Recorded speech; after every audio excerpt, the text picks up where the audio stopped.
Welcome to the Transportation Committee of the City Council, Wednesday, October the 14th. It's a little after 2 o'clock. Welcome. We have a quorum. We have Mr. Lavon here, Mr. Park, and myself.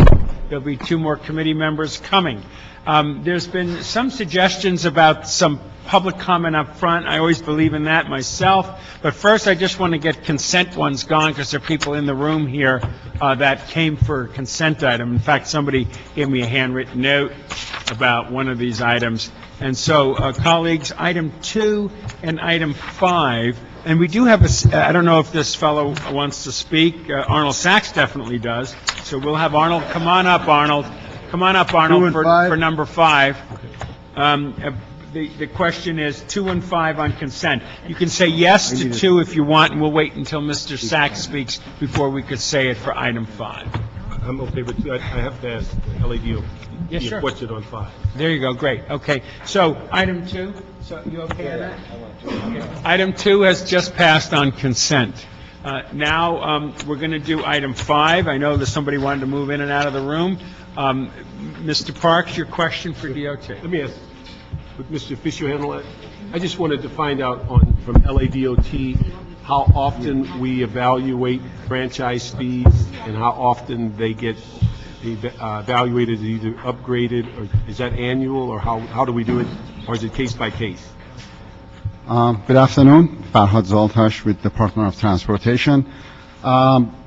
Invoices are submitted to companies on an annual basis, and we have a formula is for exclusive pipeline franchises $1.40 times cubic feet of space times the consumer price index of the preceding year.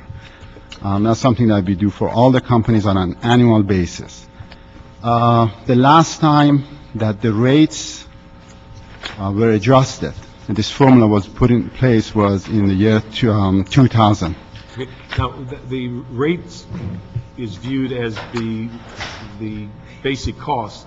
The consumer price fluctuates year to year. Yes. Okay. So when we talk about a rate increase, you're talking about that base cost of 140, or? Yes. Okay. That hasn't been upgraded since 2000. Okay. Is there a cycle that we work on that, or is that something that we look at over a period of years, or how do we do that? Good afternoon, Council Member.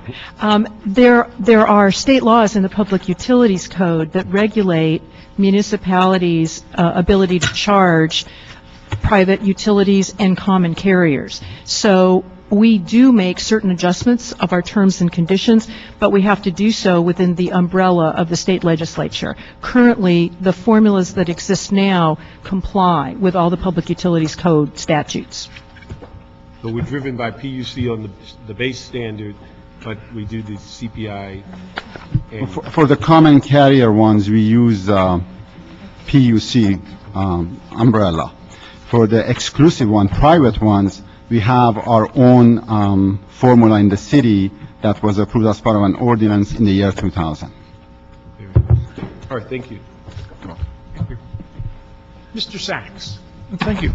Arnold Sachs. Well, you know, I was going to ask pretty much the same kind of questions about the fees that are generated. I know that there's a $500 bid for franchise fees for the oil pipelines. It was mentioned in the council chambers today regarding a oil extraction fee. Now, if the fees are regulated by the PUC, how would you go about getting an oil extraction fee included in that? If you can change that, then why not look at helping to pay for benefits, health benefits? A simple suggestion. I mean, cubic feet times, it doesn't have to be less than a penny. If you're talking cubic feet, because the volume will more than offset the amount of money being raised, the amount of money being charged. I mean, you've heard Councilwoman Hahn wants to do an oil extraction fee. The legal counsel just mentioned you're guided by PUC affairs. It seems to have a bit of a disconnect there, administrative disconnect. Just curious to know how that works out, and why you're going to hear talk about taxi cabs today, I'm sure. And the seal costs between $30,000 and $60,000 for a driver to get a seal. What's generated by the pipeline franchise fees, is that comparable in fee costs that are recovered by the city? Thank you. Thank you very much. Appreciate your comments. Mr. Koretz has joined the room. There are four of us now. Mr. Koretz, we just had done, but for reconsideration for you, a consent item number 2. There was 3 said yes, and I don't know how you feel about 2. If you would like to say yes. I would be delighted, thank you. Now, this fellow Tom, is he here? Okay, great. All right, just so I know who you are. Okay, item number 5, we've heard Mr. Parks' questions. We've heard Mr. Sachs's comments. Do I have a motion to move this one on consent? So moved. So moved. Anybody against? Unanimous on number 5. You can leave. Thank you, sir. You're welcome. Okay. Now I have public comment, and if my colleagues would indulge me, I'd like to let public comment go first.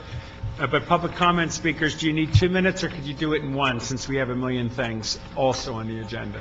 Come on. 1's fine? Okay, great. Okay, let's come on up. Gail, W-I-C-H-E-R-T, from the elevator. I think you had a good minute there. How about Damien? Come on up, Damien. Okay, how about John White? Where's John? Okay, great, John. Should have put you first there. Okay, Stephanie White. Come on up, Stephanie. There's one more chair over there. Okay, and then after that, there'll be Ann Martinez and Arnold Sachs. And we're going to give you each a minute. If you go over, it's okay, and, we'll just try to finish your thought or your sentence. We'll start with you, Gail. Okay. Hi, my name's Gail Wickerton, and I want to talk about the commuter bus lines, lines that I ride every day into the city that are 25 years old, that are leaking. Yesterday, the windshield wiper wasn't working. These buses are appalling. And the cities that don't invest in dependable, user-friendly public transportation are the dying cities. You know who has great public transportation? Washington, D.C., Toronto, Chicago. You know who has crummy public transportation? Detroit, Mexico City. If we want to be a sustainable, future-oriented city, we need to invest in our public transportation. And you know who isn't taking the commuter buses? Parents who have kids in daycare that get fined $25 every 15 minutes they're late, because these buses are not dependable. People who have $300 and $400 worth of disposable income, they'll pay for a parking space before they'll pay for these crummy buses that don't work.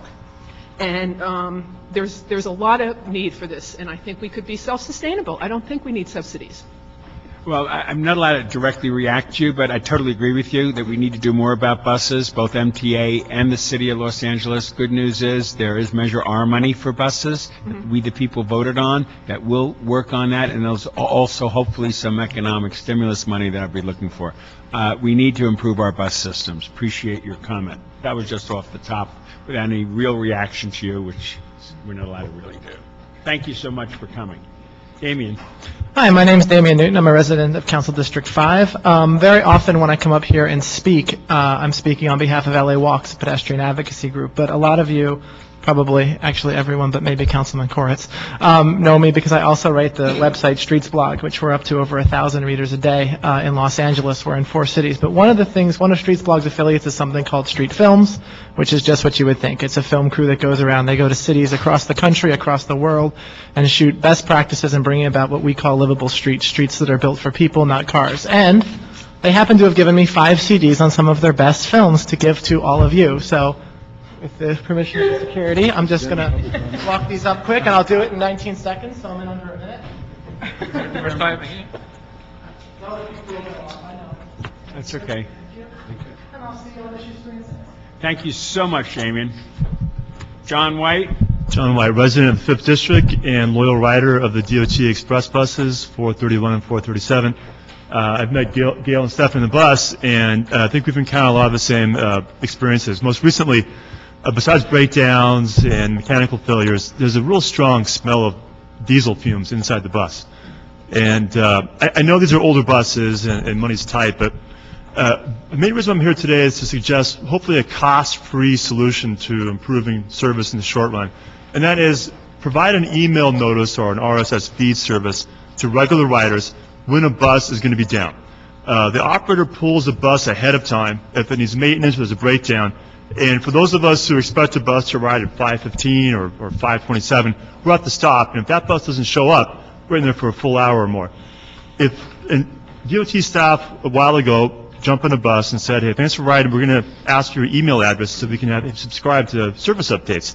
There's no follow-through on that. So I'm hoping the committee could ask the department to report back on the feasibility of setting up an RSS feed subscription service for regular riders. I appreciate what you said. I would like to ask Paul, let's get a motion together to bring this officially before as an agenda item for DOT to deal with it. Thank you, Council. Good point. Thank you. Stephanie White. Yes. Hello, good morning. Good afternoon. I'm also a regular commuter, and I have a cost-saving suggestion, actually. We have a number of diesel buses that are still operating on the commuter express lines. Diesel, as we know, is toxic, it harms air quality, we have particulates that hurt people with sensitive lungs. And I believe that we could switch over immediately to waste vegetable oil. And this could be done at a cost savings to the city for purchase of diesel fuel. It could also be done to help local restaurant owners who could reduce their costs for disposal fees for waste vegetable oil. The city could provide incentives through collection of it. And the only thing that's needed is about $1,000 to put heater filter onto these buses. It's $1,000 instead of 17 buses for, $7.5 million or $440,000 per bus. $1,000 could be done today. And then the additional money that's saved could actually go to increasing ridership incentives. We're all on monthly passes. You wouldn't be decreasing fares by offering a quarterly free ride day to increase ridership and therefore increasing revenues. Thank you, and thank you all. And Gail, also, when the item is put together to come back on the agenda here officially, talk about buses, we want to make sure you come back. Okay? All right, thank you. Now, you're welcome. Now we have two others. Ann Martinez. Oh, great. Oh, my God. One of our major players on City Council, folks. And Here on her own time, I might add. And Arnold Sachs. Come on up, Arnold. Good afternoon. My name Got is my vote, Ann, no matter what. Anna Martinez, and I am a loyal rider of Commuter Express Line 448. And like the previous speakers, the buses are really outdated and they need to be replaced. Last year, on one occasion, I was on the bus, and as normal, I put my purse next to the window behind me. We got on the freeway, and because the window was broken, my purse flew out of the bus onto the freeway, and Highway Patrol was able to find my purse and my wallet. We have a new contractor for Commuter Express lines, and service is still bad. Approximately 6 months ago, we were on the bus, and the bus ran out of gas on the freeway. We had to pull over, wait 40 minutes for the next bus to come get us. All the passengers had to stand up from the 105 line, the interchange on the Harbor Freeway, downtown, which is not safe at all. And like I said, we just need new buses. Thank you. Thank you very much. And again, we're going to agendize an item on buses. Please, Ann, come back for that meeting and see where we're at on that. Appreciate it. Arnold. Thank you. Very interesting again today in City Council regarding the airport, how the environmental impact report for the Tom Bradley West new building has been finished. Was never really authorized, but it was finished. What's the story with the Wilshire-only bus line, bus lane environmental impact report? It's like 2 years old, 2 years in holding. That building never made it in an agenda item, got it in the IR in 8 months. Amazing. Bus situation, it would have been nice for the public to know that they were eating the fees for overtime for the the arenas listed in item number 4. And instead of being able to get, I don't know, dash service or upgraded bus service, you were paying for overtime and not being having it paid back. Thank you, Arnold. Appreciate your comments. Now we have, Madam Clerk, we have item number 1. Item number 1 is a communication from the mayor relative to the appointment of Mr. John Dioro to the Board of Taxi Cab Commissioners for a term ending June 30th, 2010. We have a lot of cards on item number 1. We have 6 or 8 cards. I thought would you rather hear who the new commissioner is and chit-chat or ask your points? Yes. You would rather? Okay, come on up. Mr. W. John DeLauro. I want you to know that we have 1, 2, 3, 4, 5, 7 public comment cards on it, which will be 1 minute for each person when we get that opportunity to do it. Good afternoon. Good afternoon. Thank you. Thank you. Tell us a little bit about yourself, your background, what you do, and why you want to be a commissioner. Got it. Well, basically, my father's a small business owner. He runs a small Filipino sausage factory, Longanisa sausages. Here in Los Angeles, he actually was forced into retirement because he had a disability. And my mother's a healthcare worker at Northridge Hospital. She was part of the nursing programs in the Philippines. And what brought me to what I do now, which is I'm currently the director of the Dolores Huerta Labor Institute in the Community College District. And what brought me into that work, and what that work exactly is, what the Dolores Huerta Institute does is it educates about the role of work in people's lives, and particularly the different industries, especially in Los Angeles. And that's why we're set in the 9 community colleges in the district. What brought me to that was basically being the son of 2 immigrant workers, one a business owner and the other an employee herself. More and more I realized how much work plays a role, not just in the worker's life or the working person's life, but the family as a whole. Because growing up, pretty much like a lot of children of immigrants, you end up having to take care of the rest of your brothers and sisters growing up. And that's what brought me actually my interest here with the Taxi Cab Commission, because I'm also a lecturer in Asian American Studies at UCLA, and I have a very strong interest in immigrant communities. And the taxi cab industry is one of those industries where you have a large number of African immigrants and South Asian immigrants who come to work in those industries. And so for me, it's also a very personal, strongly personal issue to see how that industry works, especially for different immigrant communities who come to work there, because when you look at Los Angeles, the demographics of Los Angeles in the 40s is what the demographics nationally of the U.S. So what you do here in L.A. reflects the future of the nation. And for me, to be in Los Angeles and be involved, particularly with the taxi cab industry, I think could really set a standard in terms of how communities, especially immigrant communities, begin to acclimate and become part, right, of the life culture of Los Angeles. Well, thank you for that thoughtful opening comment. Colleagues, any questions? Mr. Yeah, Perez. I mean, based on your biographical record, I would be very supportive, and I'm a longtime labor person and a big fan of Dolores Huerta herself, and certainly her organization, or the organization named for her. At the same time, I've gotten correspondence saying that you'll be, essentially in the pocket of the taxi cab owner companies because of your appointment by the mayor. Do you have any connection to taxis going in? Is there any justification for that you can No, see? my only relationship to taxis at all is taking it to the airport to get somewhere. So that's about the extent in terms of work-related, if that's what you're asking. Or any related. I'm trying to figure out why folks would make that allegation, other than just the assumption that the mayor appointed you and the connection to that. In the pockets of the taxi cab owners? Yeah. And managers and... I really highly I'm paraphrasing, that's probably a little too strong language, but you get the idea. Yeah, I get the idea. Considering I come from the Dolores Huerta Institute, that just surprises me I would get those kind of concerns. It surprises me as well, that's why I'm asking. Yeah, well, my long Take on it. history, as I said, is mainly with work in labor and concerns with ethnic immigrant communities. So there's nothing in my background that would indicate that. So I don't know how much more I can say to that. Yeah, it seemed, honestly, your background seemed exactly the opposite, but, I'm trying to be sensitive to the arguments of all sides on this, so I wanted to see if there was anything that you could think of that would give that a basis in fact. I can't think of anything. I'm just surprised by that. Thank you. You're welcome.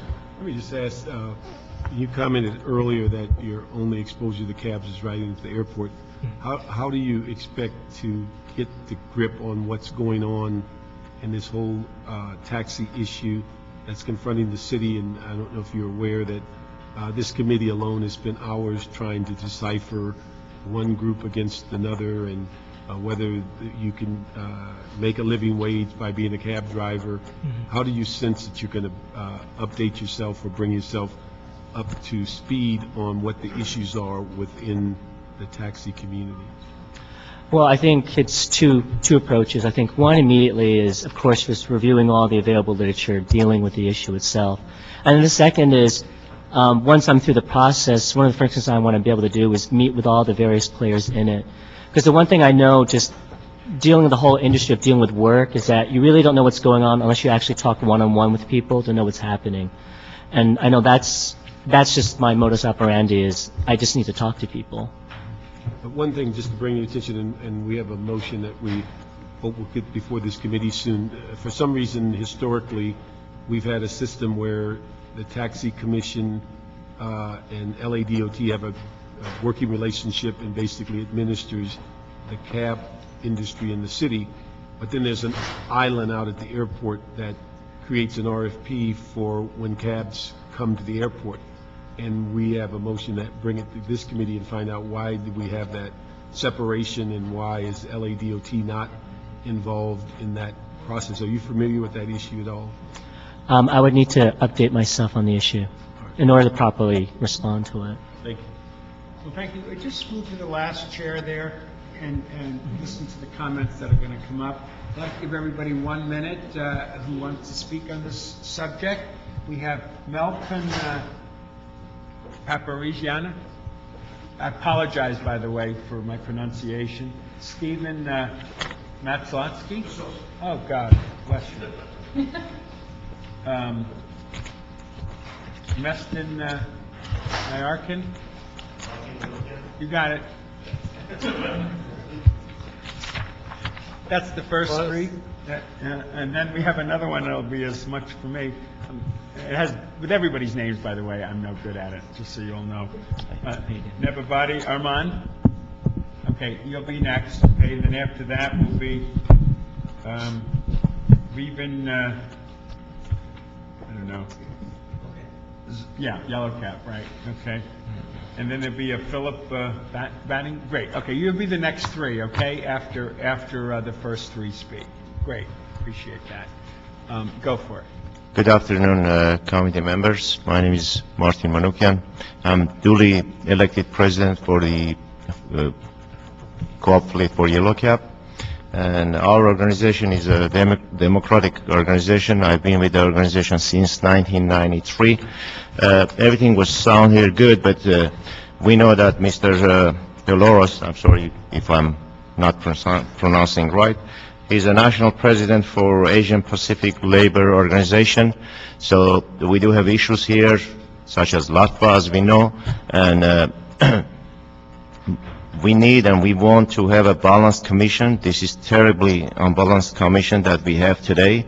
Most of the members are pro-union, and we need to have a pro-business commission. This appointment is not pro-business. We oppose the appointment. We used to have much easier commissioners that we could work in a balanced level, much better way than it is today. So therefore we are here. Thank you. Appreciate your comments. Thank you. Hi, my name is Stephen Matosovsky, and it's my honor to speak out in front of you, dear council members.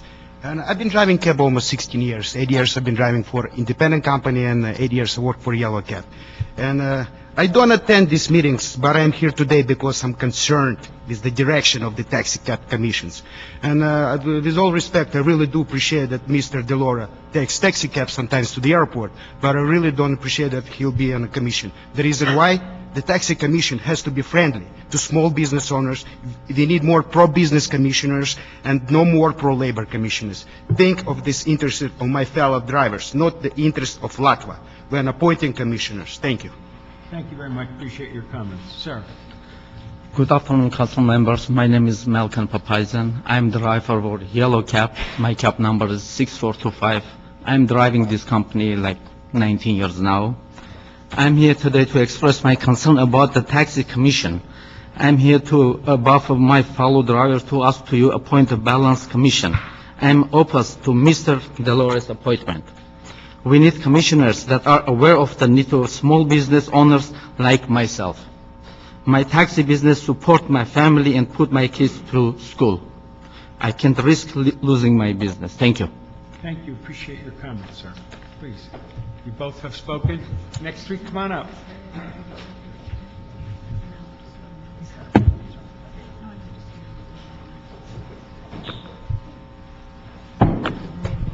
Good afternoon, Nataba Ahmed, President of Independent Taxi. In my 10 years of the President, we never make an issue of supporting or opposing an appointment of commissioner.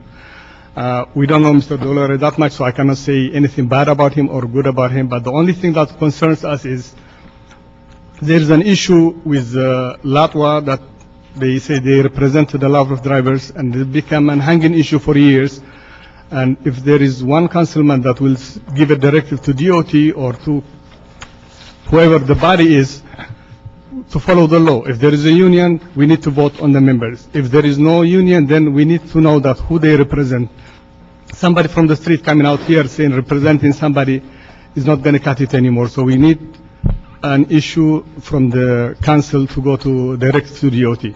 As far as the appointment of the commissioner, we're just hoping that he will have an open-minded approach to our organization. We are an owner-operator, fully democratic organization. So if he visits us, if he see our bylaws, if he see how we make, maybe he will make the right decision. But for now, the appearance is there.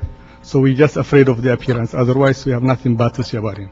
Thank you very much for your comments, and we've been joined by Mr. Alarcon. Mr. Alarcon, we're on item number 1, a commissioner. We've approved by consent 2 other items, items 2 and item 5. If you agree with that, then it would be unanimous from the committee. Okay. While he looks at that, we'll go forward with... Evgeny Smolyer, President of Los Angeles Checker Cab Cooperative, Inc. In front of you here to just voice our concern about Latva being involved in our business. We are not run by Latvas. The information that we got right now that a new appointed taxi commissioner has some ties, relationship with Latva and South Asian network, so that's just a concern from us. We want to have good taxi commissioners. Our first concern is business and serving people of Los Angeles, not politics, and lately we're only playing a lot of politics, which is too much in our hand. And really, if you look at it, City of LA needs a better taxi service and not fight between Latva and taxi companies and be in front of you here, guys. We just want to serve the people. So the concern is there. We're all concerned that the new taxi commissioner will have some privileges to Latva members, but we don't know yet, and we're just voicing our concern in front of you. Great, we appreciate your comments, and for the clerk, Mr. Alarcon has agreed to consent items 2 and 5. Yes, Mr. Chair. Okay, thank you. All right, sir, thank you. Good afternoon, ladies and gentlemen. I'm driving for City Cab of almost. My name is Philip Batten. I've been driving for City Cab almost 8 years. And we are okay with the City Cab, management, and my company. We don't need any organization help, and Latva is an organization. And they said that they have a supporter about 1,400 supporter drivers, but that's not true. It's false. And we don't need anybody help. We are okay with a company, and we want real, doing business with the company. We don't need anybody help. We don't need Latvas. Thank you. Thank you very much. Appreciate your comments. We have two more cards, Harman Khan and Arnold Sachs.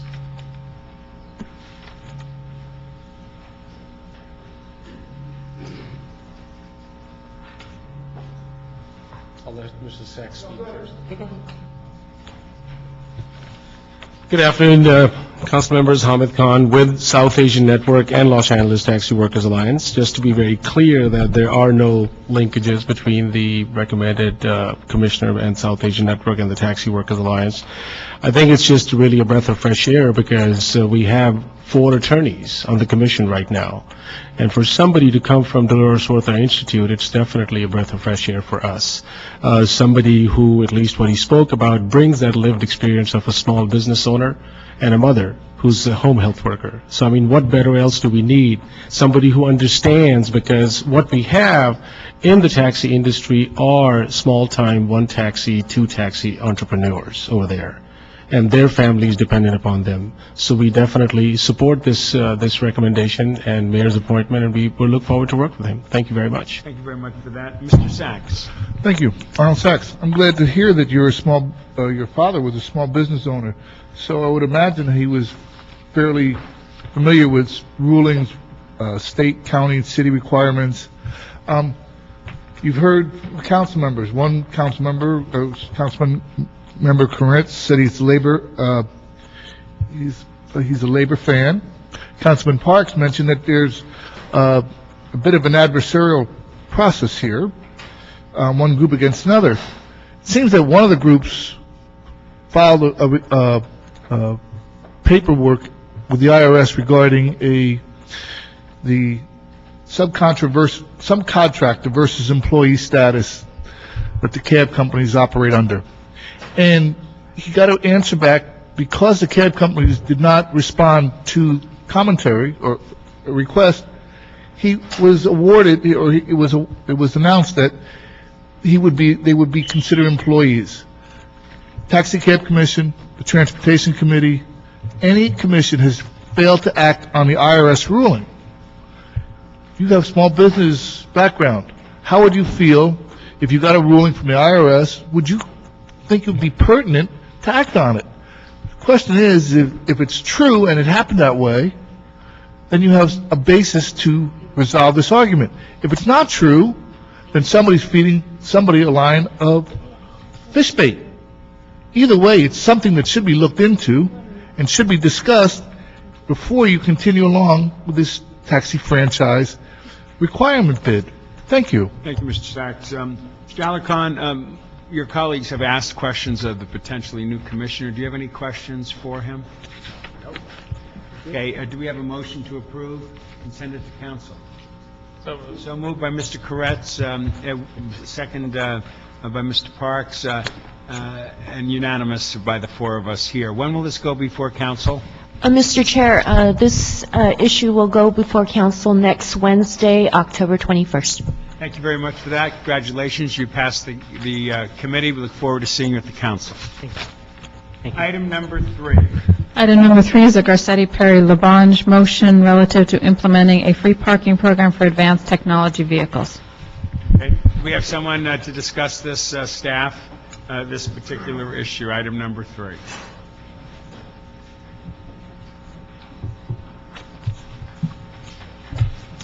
Good afternoon, Gretchen Hardison from Environment LA. Good afternoon, Ali Marabi, Parking Facilities and Operation Bureau. Hi, Amir Sadati, Assistant General Manager, LA DOT. Okay, explain this. Well, perhaps I'll start and DOT can join in. Thank you.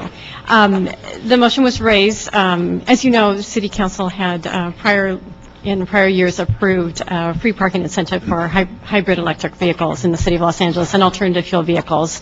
The hybrid free parking program has ended several months ago. We felt that there was general acceptance to those vehicles and no longer a need for that incentive. But as new advanced technologies continue to be introduced into the market, there is a desire to look at battery electric vehicles, plug-in hybrid electric vehicles, and other advanced technology vehicles to determine whether a free parking program would be an appropriate incentive to offer there. So Environmental Affairs and Department of Transportation are two of the departments who have been asked to take a look at this to see what's going on at the state level in terms of incentives or otherwise identifying those advanced technology vehicles for carpool lane privileges, for example, and seeing if we can establish some recommended parameters for a program here in the city. Very good. Please, if there's any more further comment? Yeah, I think in general, obviously, the Department of Transportation supports any of the greenhouse emission reductions programs, and we did have a program since 2001. And ultimately, I think one of the things that the council requested us to come back and give some status report of the success of that program and also the potential costs. And at that time, we brought the information for you that roughly about 500 or so vehicles on a day that we sampled, and roughly there was a cost of over $100,000 as far as lost meter revenue. So we just briefly look at this project and looking at the similar patterns, if we were to have a similar number of vehicles participating, and still a lot of work needs to be done on what vehicles, as was mentioned, but if we kind of look at the hybrid as an example, with the current meter rate increases and the additional hours that we had expanded, anywhere from 200 to 500 vehicles per day could be taken advantage of this program. And those are the numbers that we use that I think roughly came out to about $360,000 roughly as far as potential meter revenue that would be lost to the city. So generally, I think the concept is good, and we've had a concept, but I think there was a lot of debate in this committee, and then I think ultimately in council as far as the incentive of this program. And I think we can work with the Environmental Affairs Department if the council wishes on the administration part of it. But one thing needs to happen for our enforcement officers would be some sort of a sticker program or something that identified these cars. It would be hard to ask an officer, if this is one of 10 different types of vehicles, make sure you know about those vehicles. So if there was a program, similar to the state decal program that's already existing or other programs that can come up, I think that would be a benefit for us as a department then to either not enforce or enforce that program. Thank you. Does anybody from the mayor's office want to comment on this? Okay. Colleagues? Mr. Kretz? Well, personally, I think it was a great idea. At the state level, I think it probably had the singular responsibility for, along with what we've did in the parking end, to make hybrid vehicles universally accepted and as ubiquitous as they are now. If we could do the same thing with plug-in hybrids and the next generation of vehicles, which there were some question about whether they become viable economically, if we can help make that happen, I think we absolutely should be doing it. So I'd certainly like to see this concept advance. Mr. Parks? I was wondering, I remember we had a lot of discussion about the potential cost, and I thought what unraveled it was the lack of the state sticker, that you couldn't determine what type of vehicle versus another. Has that been rectified, or? No, Councilman, you recall correctly that when we brought the information back to you, the clean air decals, there was two types. One is the zero emission, the ZEV or the SUZEV, where those are the white stickers. And then the state of California also changed or amended the ordinance and included the yellow stickers, where certain hybrids that met a certain threshold of miles per gallon were then able to get those. And I think the state went through originally, I want to say 60,000, and then they increased it to, I believe, 85,000 throughout the state, and then that was it. And then we brought that information to you, where the state currently is planning on expiring those initiatives by January of 2011. That's the information we have today. They might amend it. There might be other bills that may consider extending it. So what I think we had before you was, if you were going to extend that program, we should simplify it and have those individuals with those stickers get the free parking instead of just 4 types of hybrid vehicles. And then you asked us what the potential costs were, and then ultimately, based on debate, the council decided to terminate the entire program. So that, as far as what the state is doing, my understanding is that hasn't changed as far as what their sticker program is for the clean air decal. So, do they have any intent to continue the stickers? Because I thought that was one of the things they were wavering on. There is some discussion, council member. We haven't, seen anything official, but there are some groups that are wishing for that program to continue. I don't have any additional information if that's something the state is, considering. My understanding is, that at least the Air Resources Board is interested in continuing the sticker program, the white stickers, the alternative fuel vehicles, not necessarily the hybrid vehicle program. As it currently sits, it does expire January 1st, 2011. I believe there was some additional legislation, but I don't know the outcome of whether that was signed or not. There's also some federal legislation and additional authorization that needs to occur before California can extend benefits to single occupant drivers for carpool lanes to further extend the time frame on that.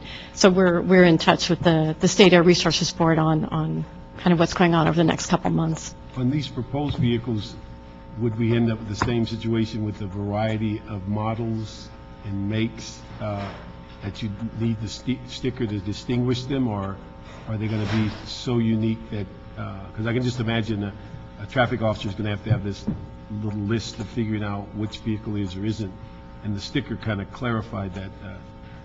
Yeah, and I think that's what we're saying before you. We support the overall concept, but however we can come up with a sticker type program where the Department of Transportation is not going to be the entity that would then say which vehicles should or should not participate, then that would be helpful for our enforcement officers to know, and as well as for the public to know what it is that they can get to take advantage of this program.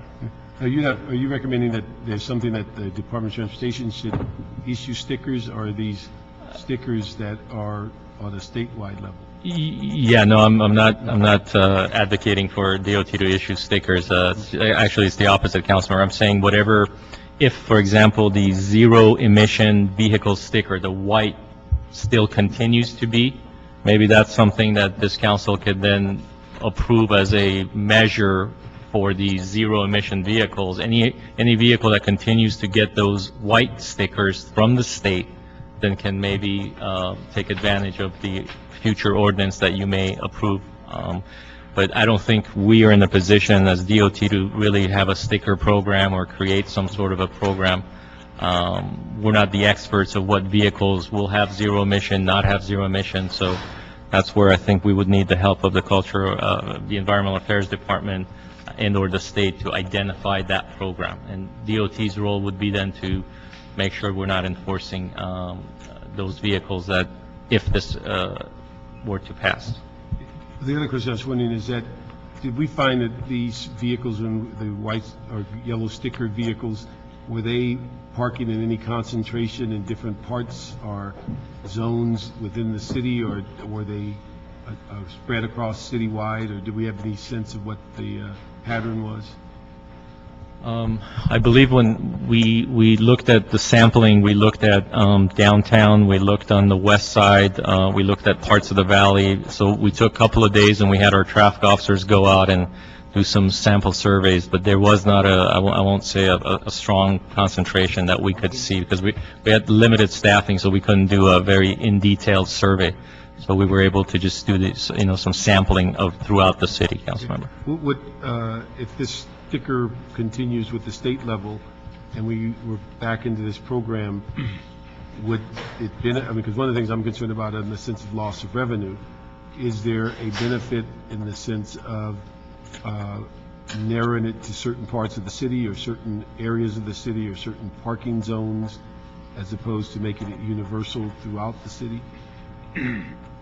I think it would be counterintuitive for the incentive that you want to give. I think it would be very difficult to say only certain areas of the city this program would work. I think if one of the goals is to incentivize individuals to purchase and invest in these types of technology to help the environment, and my personal opinion would be that you open it up to the city. It'd be difficult to say one area will get it and one area wouldn't get it.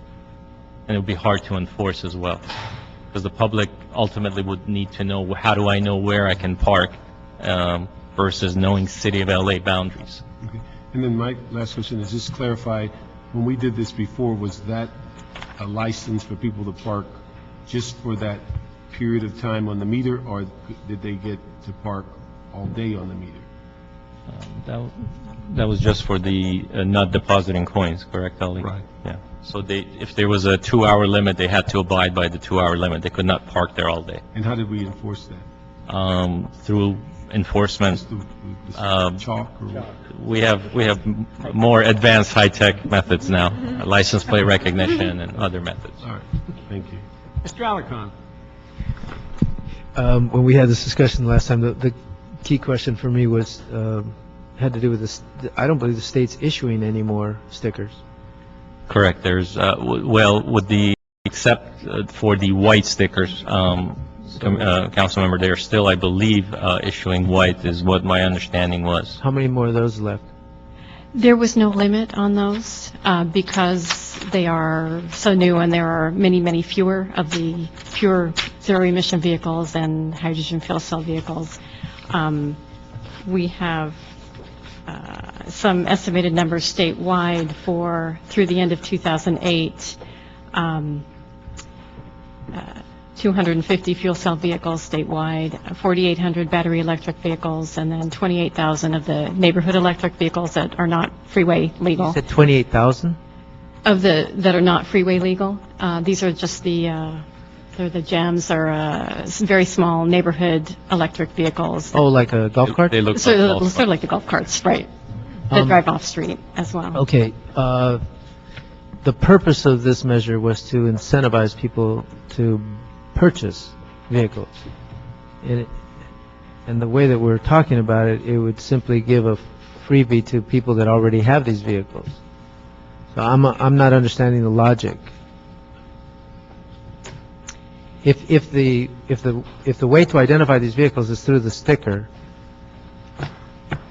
they're not giving the yellow stickers out anymore.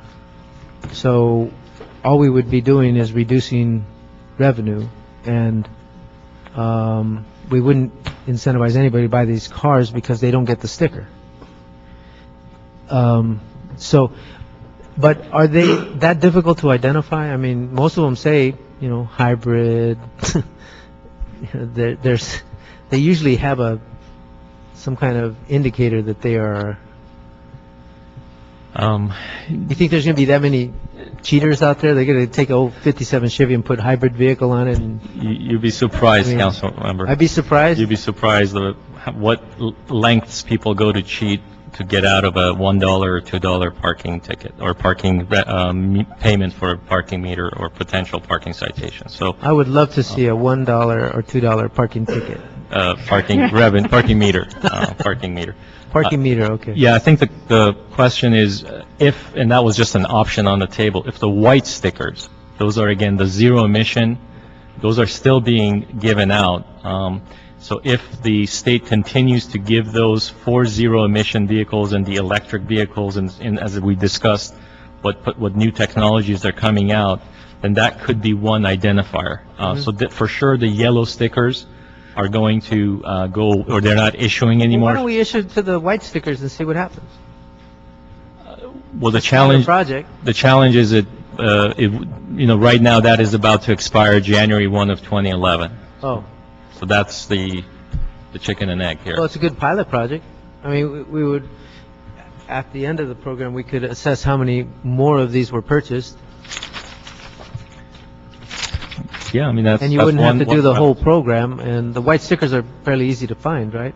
White stickers are easy to identify, and there are existing, I believe, CNG vehicles. They also get the white stickers as well as the electric vehicles.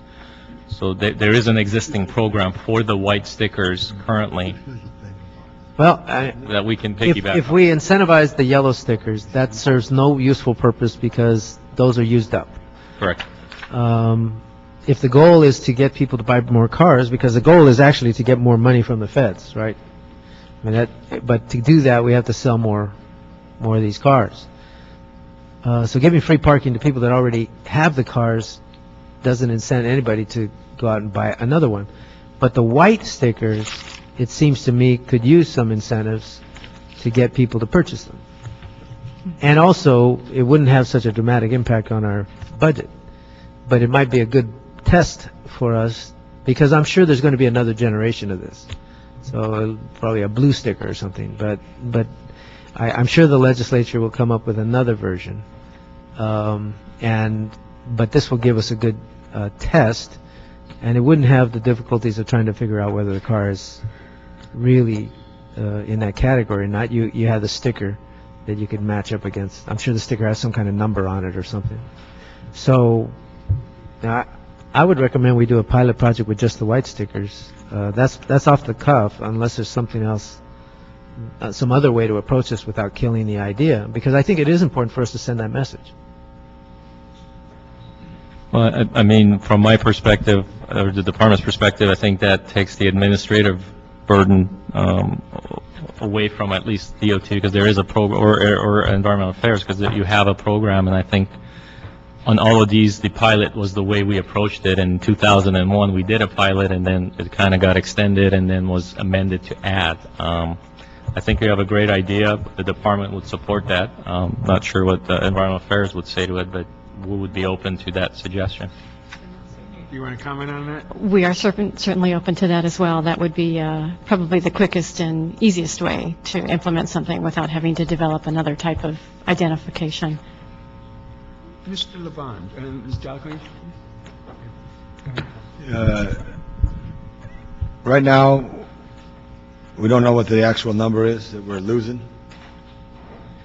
No, all of our projections, Councilmember, were done based on sampling, going out there and identifying those hybrids and those other sticker cars that. What have they have done anything around the country, best practices where, let's say in Denver, Atlanta, Minneapolis, that did this type of program?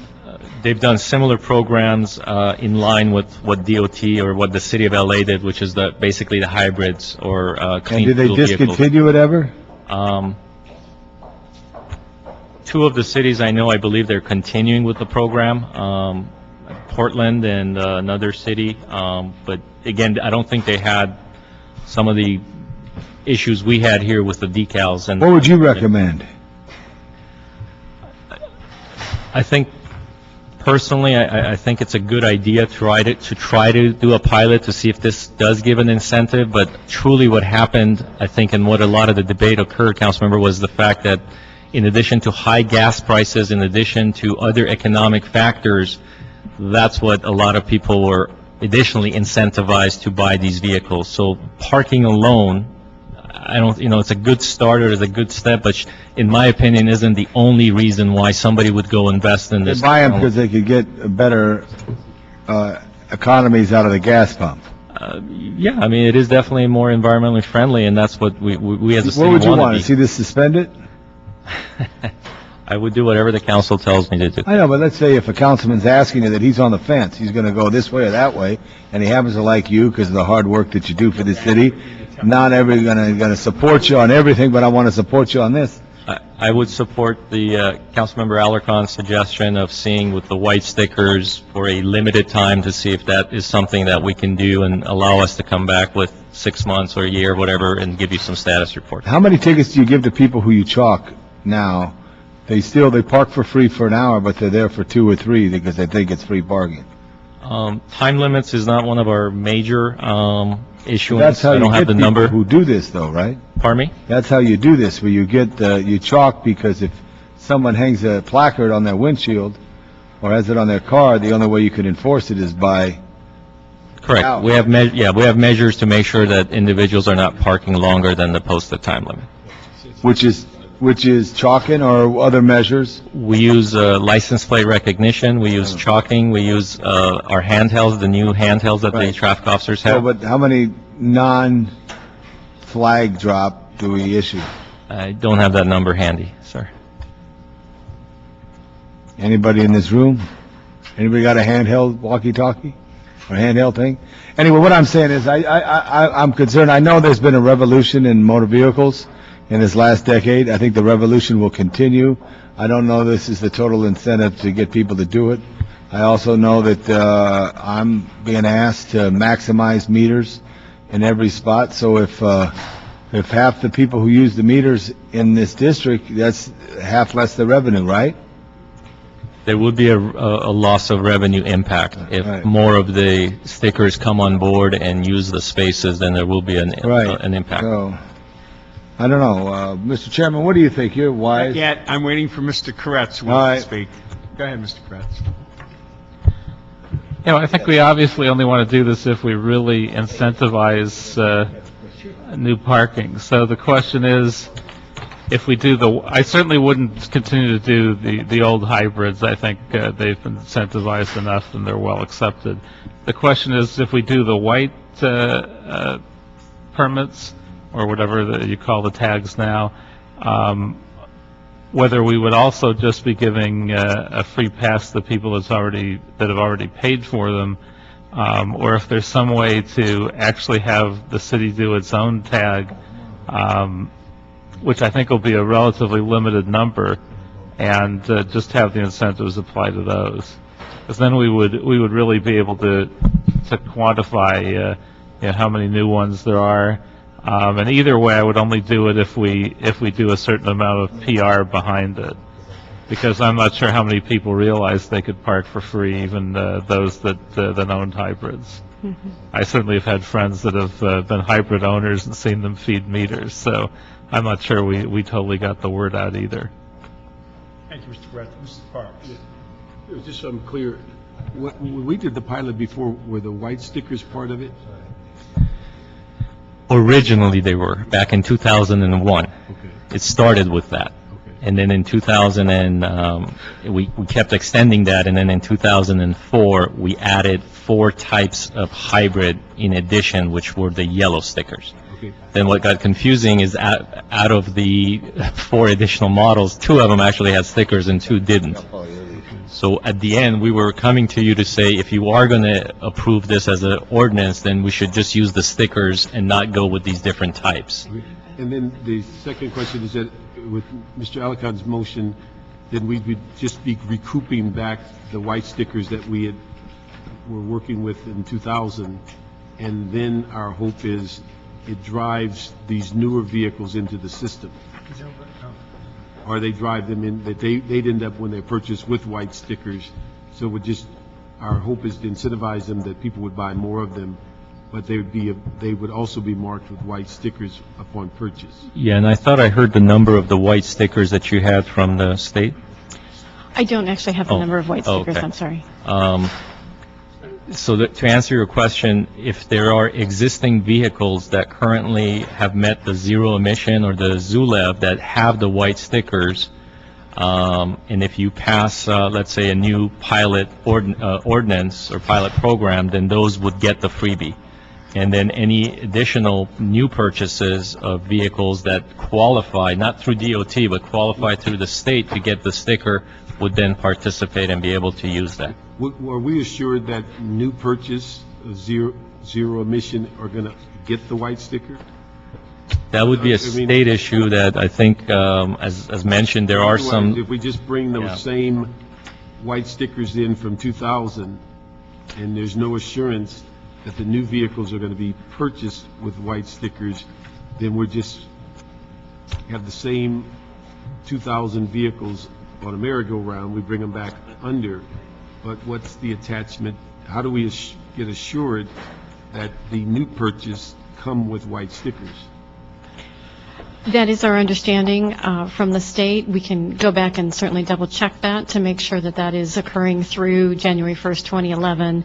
We know there are intentions to extend that, but I don't believe that extension has come about yet. How long would it take to determine that? Because my concerns are, I would not want to vote for anything that caused DOT to be the sticker person, but it has to, and I wouldn't want to vote on anything that we just recycled the 2,000 Right. vehicles. Right. If I think we have to have some assurance that the new vehicles come with the white stickers, and that we then are able to monitor that and give this incentive. Without those two things, I think we're just kind of going in a circle. The state is actually, the State Air Resources Board is collecting evidence on the zero emission vehicle program now and developing a report that will be delivered to the ARB, the Air Resources Board, in December, early December. And at that point, they will be releasing their recommendations for moving forward with the zero emission vehicle component of this, of the white stickers. So we should be able to get a pretty good indication by early November, mid-November, about what the staff's intentions are. Yeah, sure.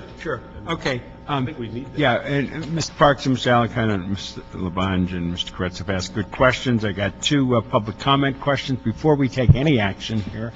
And if I could ask both Damian Newton to come up and Joe Linton.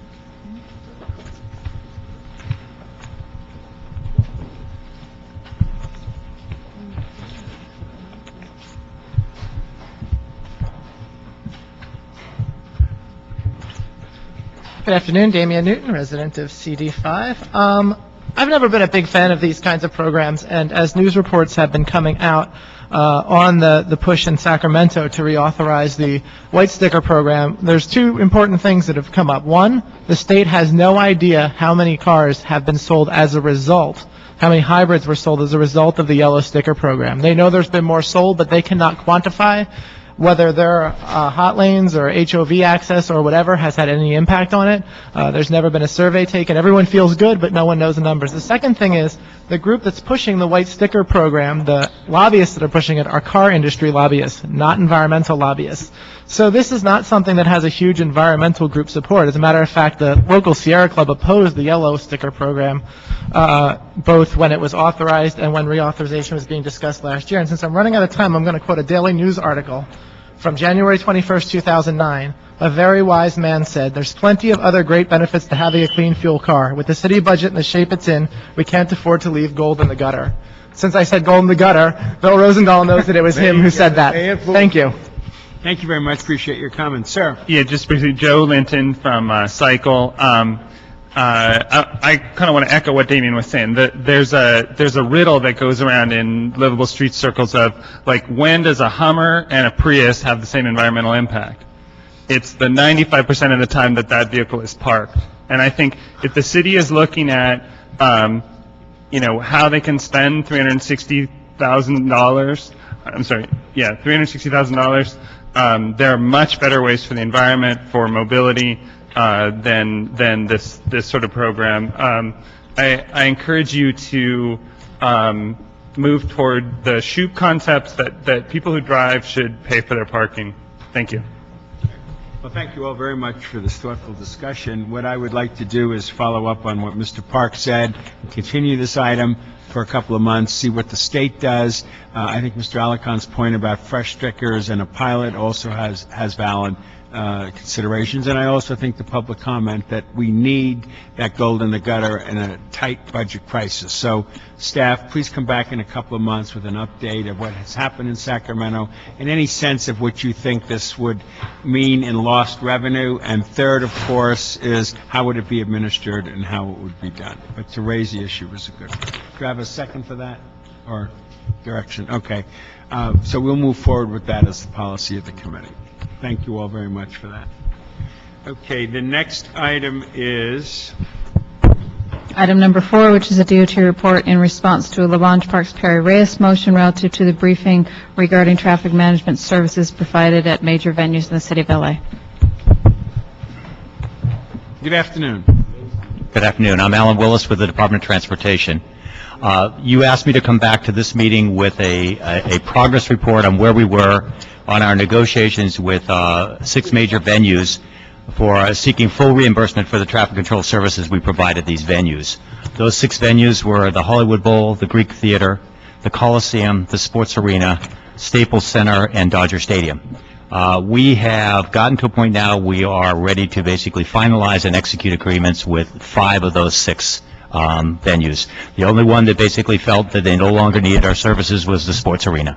And so they have chosen not to. Arena Coliseum? Sports Arena at the Coliseum, yes. The Coliseum. The Coliseum is going to execute an agreement with us. So we are down to the point where we have gone over the deployment levels, the location of the officers, and where they will be stationed. We've talked about alternatives where they can substitute qualified personnel to either direct traffic in the intersections or place temporary traffic control devices. And we had told all of them that they had until midnight tonight to come to terms with this, that as of tomorrow, no services for free anymore. And so all of them have come to the table, they've met with us, and like I said, we've gotten revised language back from them, and we're ready to basically finalize these agreements, get them signed. As far as the sequence of the signatures, we gave them the deadline of midnight tonight, but they need to have agreements in place before their next scheduled event. So the most urgent one, obviously, is the Dodgers, because they start the National League Championships at Dodger Stadium tomorrow. So they've got to sign an agreement today or before tomorrow's game. The next in line would be Hollywood Bowl, because they have an event on the 16th. Let me just stick with the first one. Sure. What is going on with the Dodgers at this very moment as we're doing this, and what kind of monies are we saying they must come up with, and how do you feel will be by tomorrow? Well, actually, I feel very comfortable. Remember that I may have mentioned earlier that a couple years ago, the Dodgers came to us and they were seeking some additional deployment of traffic officers to manage traffic around the stadium. And we said, you will only have extra officers deployed if you agree to pay for those extra officers. And they have been paying to the tune of something like $700,000 last year alone for that additional staffing. So we have a good track record with them. They are good payers. They pay on time. They actually complain if we're late getting invoices to them. Probably the best customer I could ever have. And so we have a track record with them. We're very comfortable. We do a lot of this. Basically, we've done it almost on a handshake. Tomorrow's game, you feel that we'll be able to provide the service and that they will pay for it? Yes. Do you have a dollar figure? Don't have a dollar figure at this time. We're sort of recalculating because we met as recently as last Friday to try to finalize it. 2 pitches of Manny, just 2 pitches, not even an at-bat. So that's the Dodger Stadium. The next? The next one is Hollywood Bowl. They have an event on the 16th, and so they have to execute the agreement tomorrow or before the event on the 16th. We feel that we've come to terms with them on that, and we're trying to finalize that agreement, get that over to them for signature. And who in that group is working with you on that? You had mentioned in the briefing that there's someone's coming to the forefront from the Hollywood Bowl? Actually, we've been negotiating with the Los Angeles Philharmonic Association. Very good. And you feel comfortable they'll be okay by the 16th? Yes, I do. Great. Okay. The next one would be with AEG for Staples LA Live, Nokia Theater. Their next event is the 17th, which is preseason for the, preseason shootout for both the Lakers and the Clippers, and so they need to have an agreement signed by the 16th because the preseason shootout's on the 17th. And they've actually, we met with them last week. They've sent over some of their revised terms, and we're trying to incorporate them into the agreement so we can get an agreement signed in time for that. And you feel comfortable about that as well? Yes. Very good. Next? The next one is the Greek Theater, which has an event. Their next event's going to be on October 18th, so they have to have an agreement signed by the 17th. They sent me, we're still basically talking about the number of officers to be deployed, and they're still seeking a little bit more information, but that's something where we feel very comfortable that we are very close to having the final terms specified so we can finalize that agreement and get it signed. Excellent. And then the last one would be the Coliseum. Hey, I think that we're going to sign an agreement. I don't know what the deployment levels are going to be. They're exploring a lot of different options to replace our DOT personnel with anything from state park officers to do the intersection control, classic parking lot attendants to do the barricade and cone placements. And so we gave them all the details about what our hourly rates were, where our officers were deployed, what kind of traffic lane closures and setups we had, and they're going to basically sit down, go through all that information, but they don't have to sign an agreement till the 23rd because their next game is going to be the the game on the 24th against Oregon State with USC. So they've got to sign an agreement by the 23rd, and we think we have enough time to work out all those details. We're farther away on that one, but we have extra time to get that in place. Well, first of all, hats off to you, Alan, for your incredible work and the whole department's work of dealing with these venues. And hats off to the venues for realizing that this isn't a story here, this is a reality here. And of course to Rita Robertson, who has been saying this for about a month and a half now, we're going to run out of money. A year and a half, I should say. A month and a half since I've been chair, but I mean, give it a minute. So, bottom line is, you'll give us a report back at our next meeting how it all worked itself out with clarity, so we have this behind us. And this will be behind us until when? Forever? Well, okay, not what the seasonal venues have asked for, the Dodger stadiums, the Greek theaters, Hollywood Bowls. They've asked for an agreement that will just get them through the end of this season. And so their good terms of their agreement run from October 15th through December 31st of this year. They realize that we have to sit down before December 31st and work out a different agreement as to how we will get through all of next season.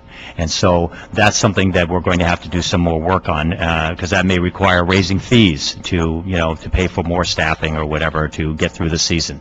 The year-round venues, we're proposing an agreement that will take them through this fiscal year, with the idea we have to look at the budget situation for next year, because quite frankly, a lot of these venues say, we're economic engines. If anything, these services should have been provided by the city for free. So we have to see how the budget turns out to see what happens there. Very good. Well, I appreciate your hard work over the last couple of weeks. It's a better report than we were 2 weeks ago when we had that committee meeting. Like I said, it got very real very quickly, especially when, we told them what our situation was. We do have a public comment card with colleagues. Any questions? Yeah, I have some. Please, Mr. Kretz first. Where are we on some other items that, special events that people were told wouldn't have to pay at this level up until October 26th? Things like the AIDS Project Los Angeles AIDS Walk. An issue which this is separating the one from the other. What we're doing with that, Paul, is that's why this Friday in full council, we're going to discuss how we manage the transition period of the other special events. So we'll deal with the nonprofit special events Yes, on that, Friday. and all the ones that we all do in our district as well. Okay. That's why I made that verbal comment at the end of the meeting today, so it's agendized for Friday's meeting. And that's why I also made the comment that we're in a tough moment looking at even this weekend coming up. Alan, anything else? Colleagues? Tommy's over there. I got a magic board here, as you can see right here. Here's the Britain Park. Yes, sir. We see that. That's right. Right here's the Greek Theater. Yes. The park property is right here. Right. Okay, and then the DOT was made an agreement with them, and Alan Willis is a truly outstanding public servant who's worked extremely hard, who carried the park further and faster, but I still have to tag him, because the situation here in the park is the street is a subcenter street and access in and out. Basically, the patrons, just to let you know, it's not stipulated in the contract with the operators of the Greek Theater. So the Recreation Parks is going to pay for it. How they pay for it, instead of, and I think this is the number, $1.6 million that the Greek Theater pays every year for whatever's there, they'll pay $1.5 million or whatever the cost is, but it's not that high of a number. But they'll have to resolve that, and as they come back, I would suggest that they look to raise their parking rates, which would then help offset the cost for that. But my other problem that I have is with the Hollywood Bowl, which has it's a beautiful facility built in 1923, run by the County Department of Recreation and Parks, operated by the Philharmonic. The employees that I deal with are county park employees. It's a Parks and Recreation facility for the county. And Highland Avenue is a state highway that dumps right off a major United States highway, Highway 101, Highway 170 comes right off into there, the on-ramp. They also have the greatest of all public transit areas where people take buses from around the county there. There's only 2,900 parking spaces at the Hollywood Bowl, so they have to use Highland Avenue to park their buses so people shuttle in. If you come from Lakewood or Westlake, or Pasadena, or parts of the city of Los Angeles, you will take the buses up, directed by the fine officers of DOT, up the road to right behind the band shell, disembark, and then the buses go park on side streets in Hollywood or at the zoo parking lot. And then when the concert is scheduled to be over, like 45 minutes before, DOT shuts down northbound Highland and Odin, and they stack the street with buses. They also close it southbound at that time there. So it's a very serious matter for safety here because they have to park the buses there. So I have a problem, you know, because it's two-part. It's not just convenience to get in and out of the venue. I understand the Greek Theater. That's a old substandard park entrance. There's a neighborhood they go through. This helps people get in and out safely. The Record Parks has made an agreement, I'm told. But with the County of Los Angeles, there's some shared responsibility here. So I want to know, Mr. Chair, because we do encourage taking public transit to venues, that this presents an opportunity that I think we're being blinded by it. I think there should be some, do what you have to do right now with the urgency, but some consideration that we're partners, because there's people who are not driving our city streets to get to a public facility to see an event. So this is the problem that I have. Appreciate that, Mr. Bond. So any suggestions, though, what would you do? What do you think about that? What if I was like CSI and the guy said, okay, answer the question. Did that make any sense to you? Answer that. Okay. Okay. Thank you. Come on, he's not the chief of police anymore. Forget him. I thought the audiovisual use of the TV was outstanding. They do that on CNN, the Happy Board or whatever they call it. But members, here's the problem I got. It's just like, where do people go to the beach in Los Angeles? Venice Beach. Impact on Venice Beach. Should we turn our backs on Venice Beach, or there's some regional problem there? There's no access there but city streets that get you to Venice Beach, to Pacific Avenue. So there should be some planning in that area here. I know we're underneath the eighth ball right now, but I think in the future there's got to be some shared responsibility, whether we work, and all those buses that come are paid for by the MTA. The MTA encourages people to take public transit or some, and the patrons do pay for the bus trip. So, Alan, do you understand what I'm saying? There's a safety problem there. Yes, well, I understand what you're saying. Yeah, but there's a safety problem there. That safety Do problem. they get a Talk permit? about how to solve that. Well, let me ask you a question, though. But how do we allow them to park in the city streets? Well, that's another issue I have, that I have to discuss when we go forward with the next agreement. Right, but there's some, it makes sense to park there, don't you believe? I think I'd like to look at alternatives first. Which would be what? Like I said, I'd like to explore that whole situation. I think I want to basically look at the whole plan. The whole operation of the observatory. Excuse me. Okay, good. Let me ask you another question, since you refused to answer mine. Have you ever been to a concert at the Hollywood Bowl? Yes. And did you take public transit there? I don't remember. It was that I long remember ago. long ago. Was it the Rolling Stones or? We do have one public comment card, but colleagues, Thank does you, anybody Alan. else want to comment at this point? Mr. Park. I just have one comment. I want to thank you because, 2 weeks ago, everybody was saying nobody would do it, and you pulled it together. Alan's special. One thing at length that was discussed at the Coliseum Commission, and people are coming to grips with that. The sports arena is to the point now where there are few events that would evoke having traffic, but certainly the Coliseum with the SC. The one thing that we need for you to do to assist us, the USC has currently a couple hundred people in security. They often do not think of them as taking on a role that would relieve the city of some of these responsibilities. And we need to find some way that DOT can go over to the USC security operation and talk to them through some of these special events, because they think a special event is that the kids are coming back to campus, or that there's a barbecue on campus, and they want you to declare it every time, and if it's only $3, they want you to waive it. And so we need to have DOT to go over and explain to them how they can be self-sufficient within their resources, because many of the things that they are asking us to do fit within some of these neighborhood type situations where if they had their own barricades and their own signs, once the people got on campus, no one would know the event was going on. but they don't use, in my judgment, their resources as well as they could because they've always been reliant on you. And I think it's a need to walk through some training efforts with them so that they understand that most of it's been their own purview that they can handle on campus, and rarely do they need street closures, rarely they need a lane held up, but they have been so used to it that it's just the way they have operated, and they've not thought about their own resources. So that's what I'd ask, if you, in your spare time, can find a way to get with the USC security force and walk through some of these ongoing special events to show them how they might be able to use their own resources. And that's actually something we've already talked about the last time we met with Pat Lynch, the general manager of the Coliseum.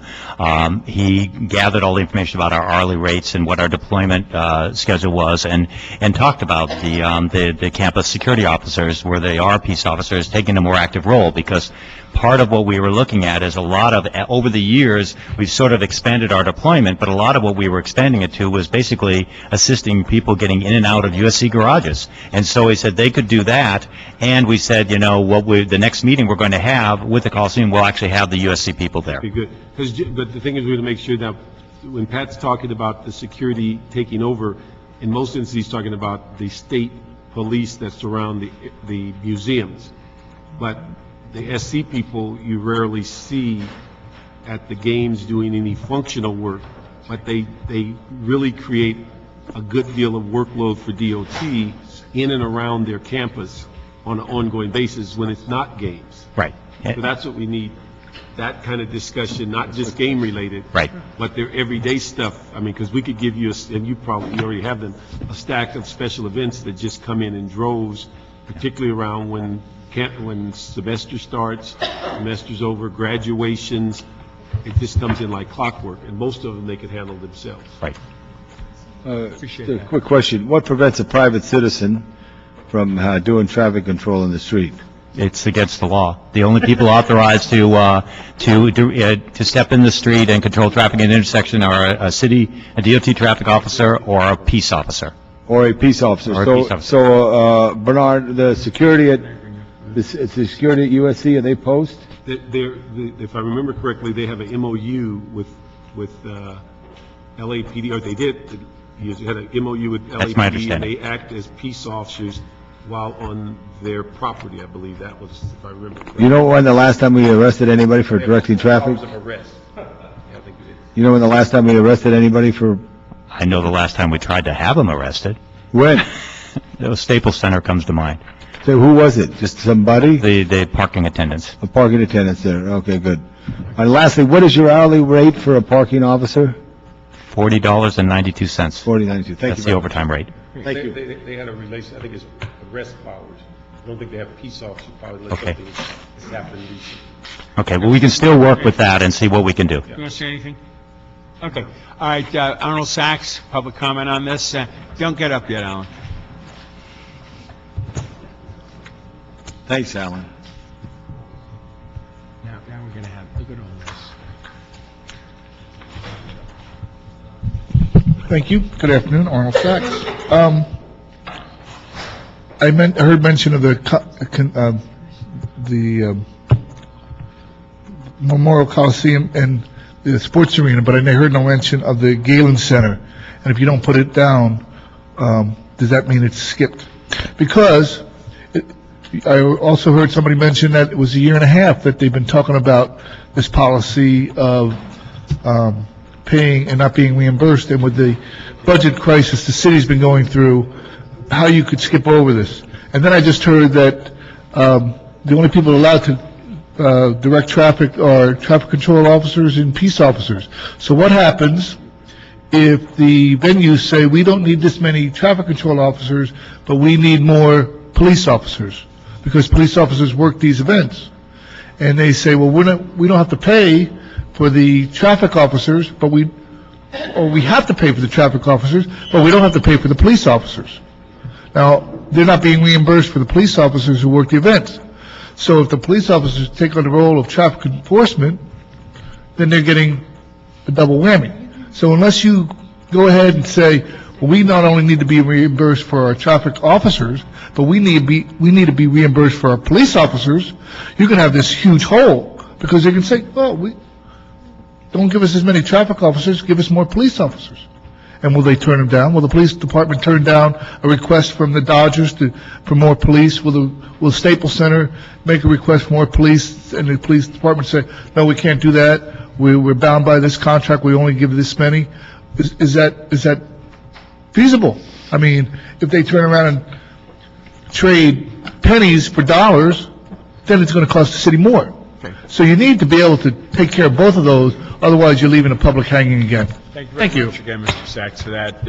Alan Willis, brilliant activity, incredible results. Hats off to you for going into the lion's den in each one of them and being able to get them to appreciate that we are out of money. And for them, I want to applaud them for stepping to the plate, working with you, coming up with the type of traffic control that we need to do the job, and then paying the bill. So hats off to you. This is a great moment for all of us. What we're going to do is receive and file this report, and you will get back to us over time and keep us updated as we go into the future. Okay? Yes. And, Mr. Chair, I'd like to work on the two issues that I spoke of. Yeah, the issues that he graphically described, would like some appreciation of that over time as well. If I can get a printout of his exhibits, that would be helpful. Well, he'll help you with that. Again, for Mr. Koretz's, wait a minute, for Mr. Koretz's beauty, he's right. He has the big AIDS walk coming up, which is a citywide issue as well as a CD5 issue.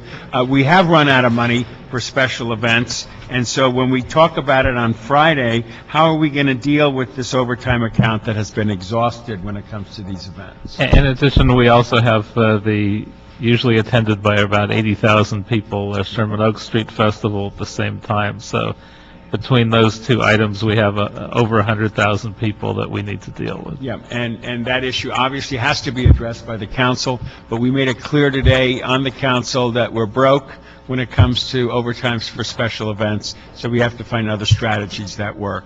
Thank you again for your incredible work on this issue. Thank you.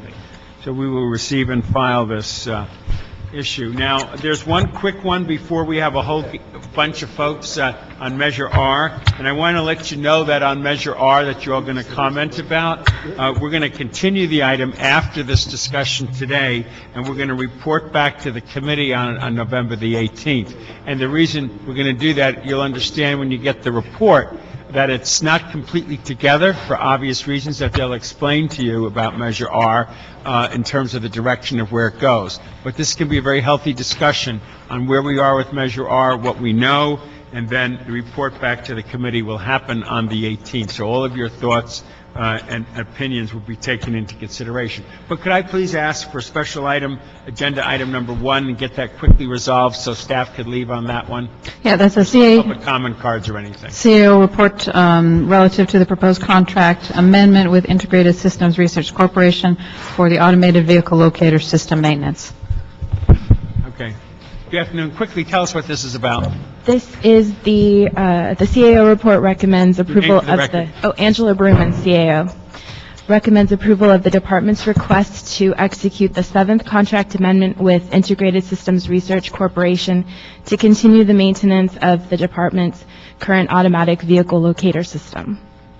The amendment is for up to 18-month term, and compensation will not exceed $450,000. Any other comments? What's the price again? I didn't hear that. The City Administrative Report relative to the proposed contract amendment with the Integrated Systems Research Corporation for automated vehicle locator system maintenance. But how much was it, you said? It's $450,000 over 18 months. Good idea. I think it's good. Yeah. Just very quickly, this is a AVL amendment that we're bringing before you. We had originally planned for a request for proposal. We actually did a request for proposal, and I think during the economic downturn, some of the funding we had put aside, unfortunately, was no longer available. So in order for us to come back with some funding, we're asking for this extension, and in that meantime, we're going to work with some of the vendors and see if we can do a pilot at no cost come back with some results of that and show how this increases both the safety of our traffic officers as well as productivity, and then be able to share that with you, and hopefully we can fund this in the next couple of years. I like that. Deputy Chief. Rudy Carrasco, LADOT. We appreciate this motion. This technology is, the primary concern on our part is the safety of our officers, and the implementation of this technology allows us to pinpoint the officers through the utilization of GIS at any point in time. So should they require or should they have an emergency, we can locate them and dispatch support immediately. So the officer safety is our primary concern, but it also provides us with technology that allows us to dispatch our officers quickly to improve our response time to requests for services. In addition to that, we utilize the technology as an administrative tool. We are able to gather information on the activity of our officers to ensure that they're complying with instructions, and we're able to track and measure their performance, which obviously results in an increase in productivity across the board. Sure. It seems like a no-brainer to me. Mr. Parks. I just wondering, we already have the system, is the contract extending it, or that's unclear? Yes, Councilmember, the technology is almost, I want to say, 10 years old, so We're looking to improve. we're hoping, and we did try to look for new technologies, but the funding was no longer available, so at this point, we have to continue with the existing service until we can come back and find the monies, number one, and show how that this could be beneficial at the end of the day. But continuing the existing technology, is there a cost factor there? There is, which it was budgeted, but we're just extending the actual We contract. budget about $300,000 a year to continue the maintenance of the current technology. Now, what's the source? Is that, It's general fund money. And then what did you say about attempting to work a pilot so that you can? Yeah, what we did is we asked all the vendors that had applied for or responded to the request for proposals. We asked that if any of them were willing to do a no cost to the city pilot program, where they can demonstrate the benefits of a portion of their program, not I guess the entire program, and then that way in a pilot program we can come back and show you with 5 units what the productivity was, what the response time were, and all of that, and be able to then show you what the potential revenue enhancements can be once we have a good program in place. So that's for an enhanced system. That would be the enhanced system, council member. So aside from existing amendment, we're going to do a no-cost pilot program to the city. You vote. Oh, thank you. Mr. Gallico, any questions on this? Okay, Mr. Koretz, Mr. Labange. I move. Okay, so the motion has been moved to approve the CAO recommendations. It seems to be unanimous. Thank you very much. Thank you. Okay, now we're going to go into public comment, if you don't mind, and then, or we can have the report. What would you prefer? Public. If I can just read the item first, this is item 6 on the regular agenda, which is a DOT report relative to the Measure R local return funds, the proposed budget guidelines, and related matters. Yeah, I guess that you're going to want to talk about what you want to see happen, so why don't I let you go first, public, and we'll start with George Wolfberg, and we'll ask, is it Adele Vizara from Council District 14? Okay, I'll pull him on the side. Francisca Porches from the Bus Riders Union. Okay, Matthew R. Colleran. Okay. 10% for bikes. I see that. Very good. Miller Duval. Okay, so we'll start with George Wolfberg. George Wolfberg, I'm the president of the Santa Monica Canyon Civic Association. Closer to the mic, George. Let's go over again. Stop the clock. Start it up. There you go. Okay, great. George Wolfberg, I'm president of the Santa Monica Canyon Civic Association. Our canyon is the gateway to the beach bike path. We have many bike riders coming through our canyon, going to the Coast Highway and going to the partially completed Marvin Browdy bike path, which we hope to complete soon. Regarding this item, when Measure R came up, we wanted to support it, but we were concerned because it didn't seem to be talking about bikes. So they said, don't worry, you're going to get the local return money. Okay, so this is the local return money, so we're letting you know that the community supported this measure. Community wants money spent on bikes and peds. We have issues in our canyon, there's obviously throughout the city. Hey, Shelley, where you going? We would like Need an attorney. to maybe spend some money on safe routes to school, which your staff has really helped us with, but we can't even walk side by side to walk their kids to school in our canyon, so we need to get that fixed. And I'd like to make two specific recommendations on this. One is that you come up with some way for stakeholders to have some early input in how this money will be spent, and that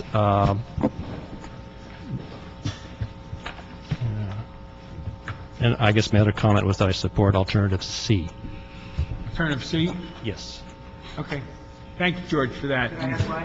Alternative C. Oh, sure, go ahead. Why alternative C? Alternative C includes some options for council people to come in as part of the grassroots, bringing in early stakeholder input, and I think that that's one of the strengths of that one. Yeah. And I might say our staff is dealing closely with this issue, obviously. We agree with you 100% about bicycle and getting the support out of Measure R. Staff is taking notes, but also they will report back on that as well. Can I ask a technical question? Whatever you want. You relate to the city of Santa Monica, being a West Sider? Yes. What happened when we transitioned from Los Angeles to Santa Monica as far as bikeways and et cetera? Well, we have a big problem. Santa Monica has a promenade that comes from Venice Beach. It goes past the Santa Monica Pier and stops about halfway to the city of Los Angeles. There is a project somewhere that is to extend this through to Temescal Canyon, and it's been applied for. I don't know if it's been approved. It's very important. Otherwise, you have Where does it stop? It stopped in the middle of Santa Monica, north of between like where Serrano Beach used to be? Yes, right, just approximately right there. It just stops, and so people walk over to the bike path, and then you have people walking where there's strollers. Santa Monica passed a law that said it's okay to walk on the bike path, so it's very dangerous. It's a very heavily I traveled just think we path. should work with our local cities to try to achieve the optimum. I totally agree with that. Okay, thank you, George. Could we look Good to into see you, that George. with the city of Santa Monica so that that can be dealt with? Mr. Chairman, just a privilege here. George, when did you retire from the city? 1996. Yeah, you did a great job for the city of Los Angeles. Thank you. I might say he still hasn't retired. He's now just a spirited public servant out there continuing his work. George was my trainer on budgeting when... Don't tell that story. I won't tell the whole story. But when I was a junior administrative assistant for the city of Los Angeles, 182 years ago. Thank you. Well, bless you, George, for all you do for us. Thank you. Please.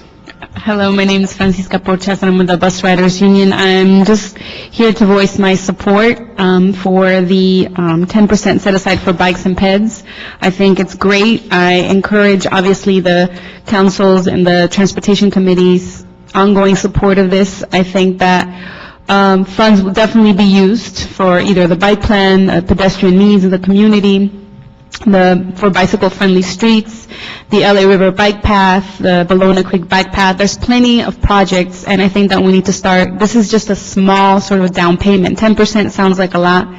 I think we need a lot more than this, and I think that this is a small step toward the vision that we want to create for Los Angeles. Thank you. Thank you for your comments, too. Sir. Hi, my name is Miller Duvall.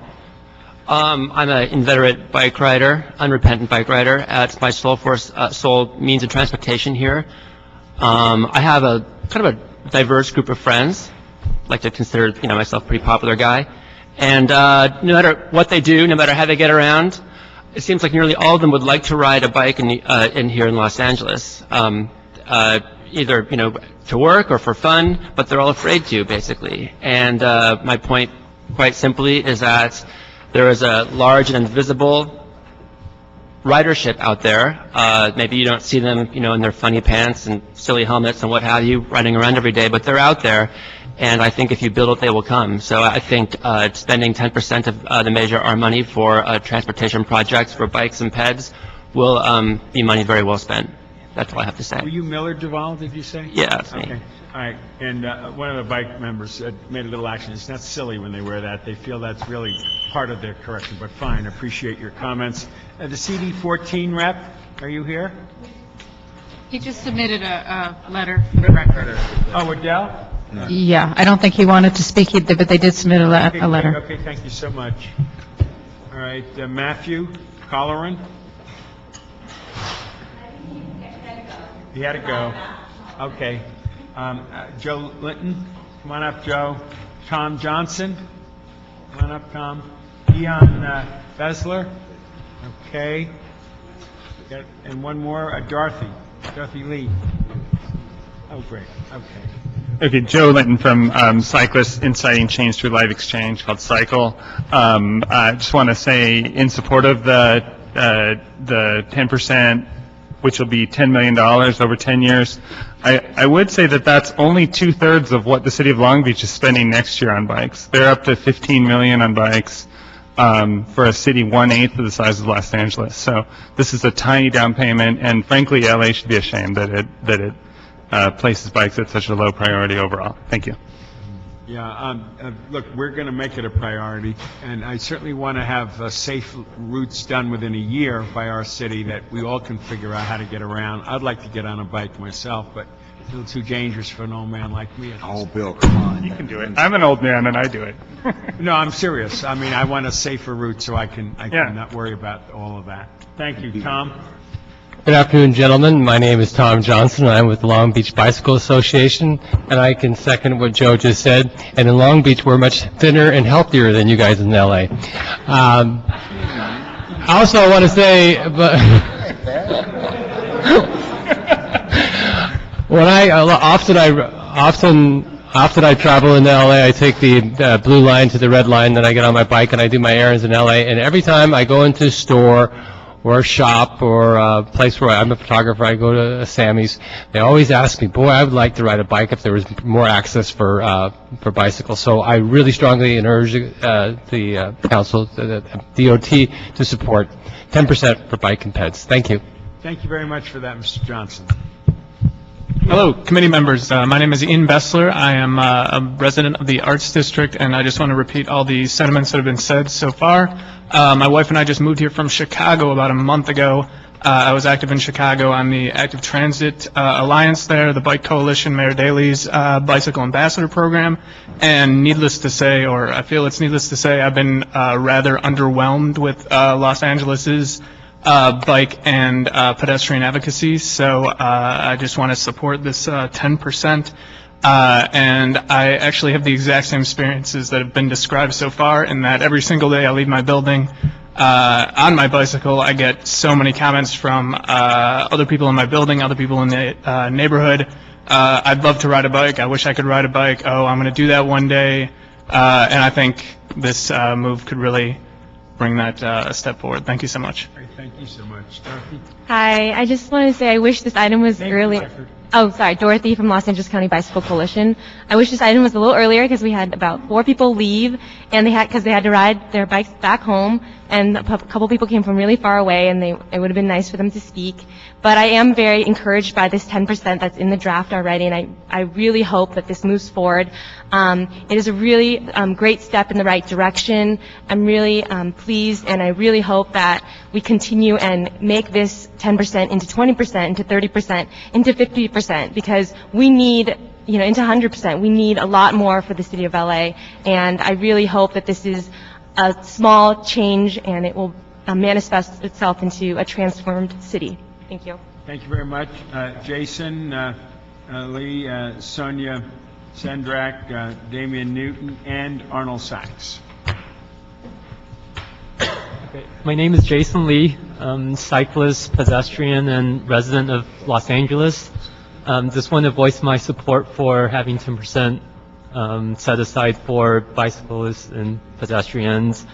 Also want to just voice that, I have family members that, like to bike around the city, but they're always afraid. So I think this 10% will go a long way to making the city better. Thank you. Thank you very much for speaking to and for staying all for the meeting. Sonia? My name is Sonia Sendak, Los Angeles native, born and raised, biking my whole life. And I'm here, like everyone previous speaking, to support the 10%. I also wanted to bring to the attention that one really important project that I think should be definitely funded by this 10% is creating the bike path in conjunction with the Expo line that's supposed to go down to the subway to the sea. I understand that that is not a part of the Expo plan, that it has to be funded by other sources, and this 10% it would be a shame to have that light rail come into fruition and to neglect including a bike plan with that as well. I totally agree. I know Mr. Koretz agrees as well, because we both know it's going to come through our districts, the 5th and the 11th, finish as soon as they get through the first phase. Appreciate those thoughts, too. Sonia? Okay. Damien? In the summer of, I'm Damian Newton, now I'm speaking for LA Walks. In the summer of 2008, we put out a petition with the Bike Coalition and some other groups to try and get Metro to set aside money in Measure R. We had over 200 signatures. The Metro board did not set aside bike ped money then, and told us to go to local return, which I know you guys are well familiar with. The thing is, if you go with the 10% number, you'll actually be reaching, on just the city of LA, will be on its own reaching 30% of the goal that we set for Metro then. Doing this also allows us to go to some of those other places, the places that are, let's say, somewhat smug about their better bike culture, and say, or not better bike culture, better bike facilities, and say, hey, step up with your Measure R funds. We still have 70% to go. Two things in the report I wanted to take issue with. They said 3.6% of commutes are by bicycle and pedestrian. It's actually 100% of trips include a pedestrian aspect.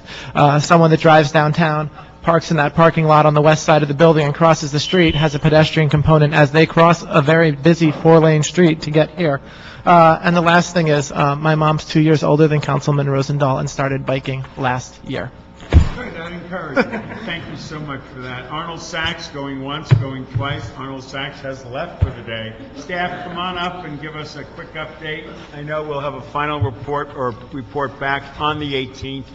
Tell us where we are and where we intend to be, we hope, by the 18th. Okay. Good afternoon. Ken Husting with LADOT. I'll try to be brief. We have a long report on Measure R. I just want to give a quick recap of what has taken place since the last time I was here in July. We held 2 interdepartmental committee meetings that involved representatives from CAO, CLA, Mayor's Office, several council offices, departments, including planning, community redevelopment, and bureaus of engineering and street services, and of course DOT. And what we did is we explained the guiding principles that the Transportation Committee gave us, which were to set aside the required 3% local match for the rail transit expansion projects, continue to maintain the high-use transit service before starting new service, and continue to leverage funds to maximize grant opportunities, and also to make bikes, peds, and transportation demand management a priority for the city by setting aside 10%. And also there's discussion about creating a line item for discretionary funds for the council office. Now, we presented this along with the draft budget to the interdepartmental committee for discussion purposes. And what we found is that everybody was very supportive of the goals that were set forth by the Transportation Committee. And there's a little bit of a discussion whether or not we should actually go forward with having a council office discretionary fund. And the report actually shows 2 different budget scenarios. One is with it and one is without it. And I'll get into that real briefly. Also, we have the 3% set aside that I mentioned earlier for the Metro Rail projects, and that's required by the Measure R legislation. And we are looking to take the 3% match from Measure R because we don't have any other readily available funding source. And that's one of the major budget items in the draft budgets that we have before you, and that's about $200 million over the life of Measure R. Now, something I want to point out, since the time that we met with the interdepartmental committees, we did project roughly a 30-year timeline for the Metro Rail transit projects. And what has happened since that time is it's been condensed down to a 10-year accelerated schedule. And that is, per the request of the mayor's office, that we try to actually get these transit projects built in our lifetime and try to reap the benefits now as opposed to later. And by doing that, we have essentially condensed that $200 million expenditure into a shorter time frame, which means more money is going to be coming out sooner. While for the first 3 years it's not that big of a deal, it's not that much of a change to the budget, in the out years, years 4 and 5, or 2013, 2014, that becomes a little bit bigger of a deal, whereas the Metro Rail projects are taking about $30 million plus of the $40 million coming in. And so that's a... for that year, for the local return. And so what that does is it depletes most of the local return coming in for different uses, including Prop A, Prop C, bike ped, and other line items. The other major demands that were given to the task force were over Prop A and Prop C. Proposition A is specifically dealing with DOT transit services. Prop C is the leverage grant funds, such as the call for projects, safe routes to schools, federal earmarks. And real briefly, I just want to hand this over to Jim Lefton so he can speak about the needs of Proposition A. Go ahead, Jim. Hi, I'm Jim Lefton with LADOT. We've reported to this committee a number of times over the last few years about the status of the Prop A shortfall. I won't get into too much detail, but basically we're looking at a projected $260 million shortfall over the next 10 years, or about an average of $26 million a year. We're in the process of conducting a major line-by-line analysis of all of our transit services to determine where we should make cuts and raise fares in order to try to address that shortfall.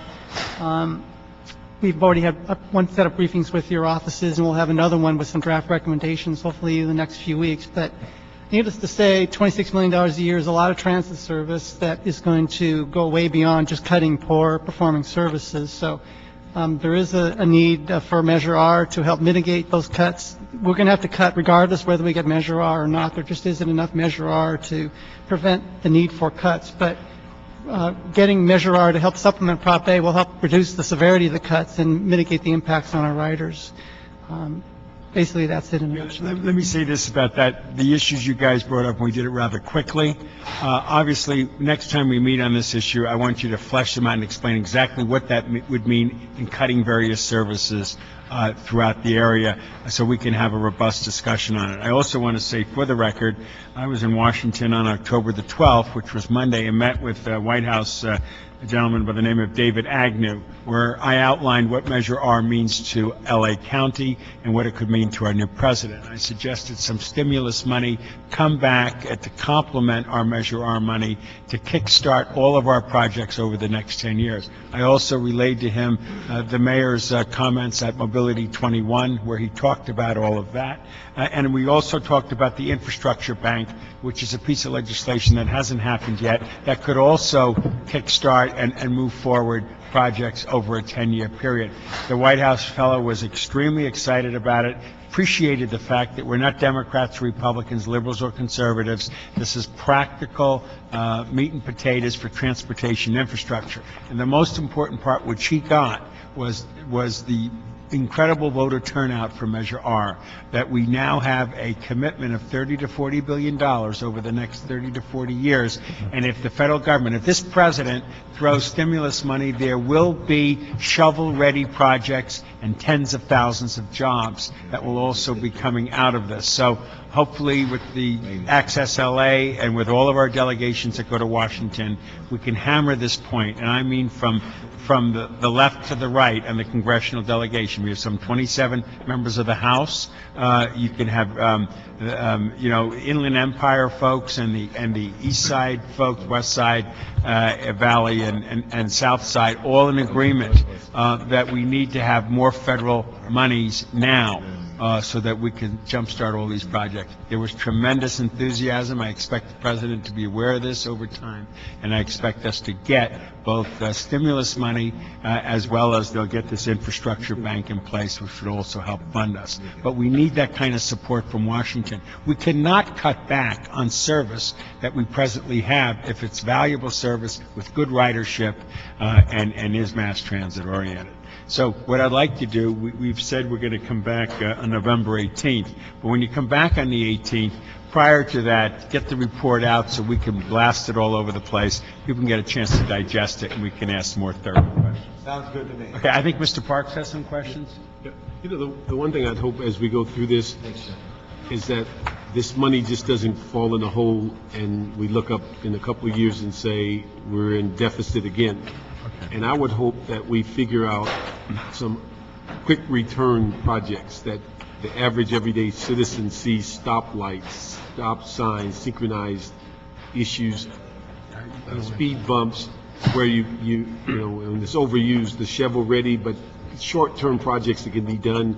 At the end of the year, you say we got 50 of those done, and I'd hope on the issue of this current service, and I agree that we should not be moving forward on new service, but I would hope that we not look at the current service until we've done that audit. Right.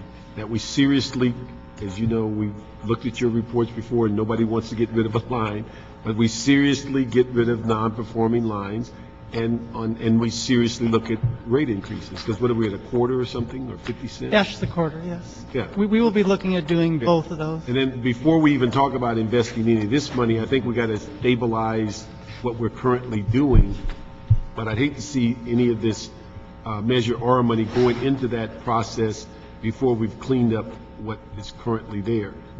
I think before the next meeting in November, we should have out to all the council offices and other stakeholders, at least the first cut, what types of cuts service cuts and fare increases we're looking at. So you have that as a backdrop when you discuss Measure R next month. And what I'd like to make a recommendation, and Mr. Parks and Mr. Koretz can also react to this, is that we continue this item and direct the CLA and the CAO, working with DOT, again, as I said, to report back on the 18th. And the report should include a list of Prop C projects that are at risk of being canceled or delayed due to the shortfall, and those that should receive Measure R funding.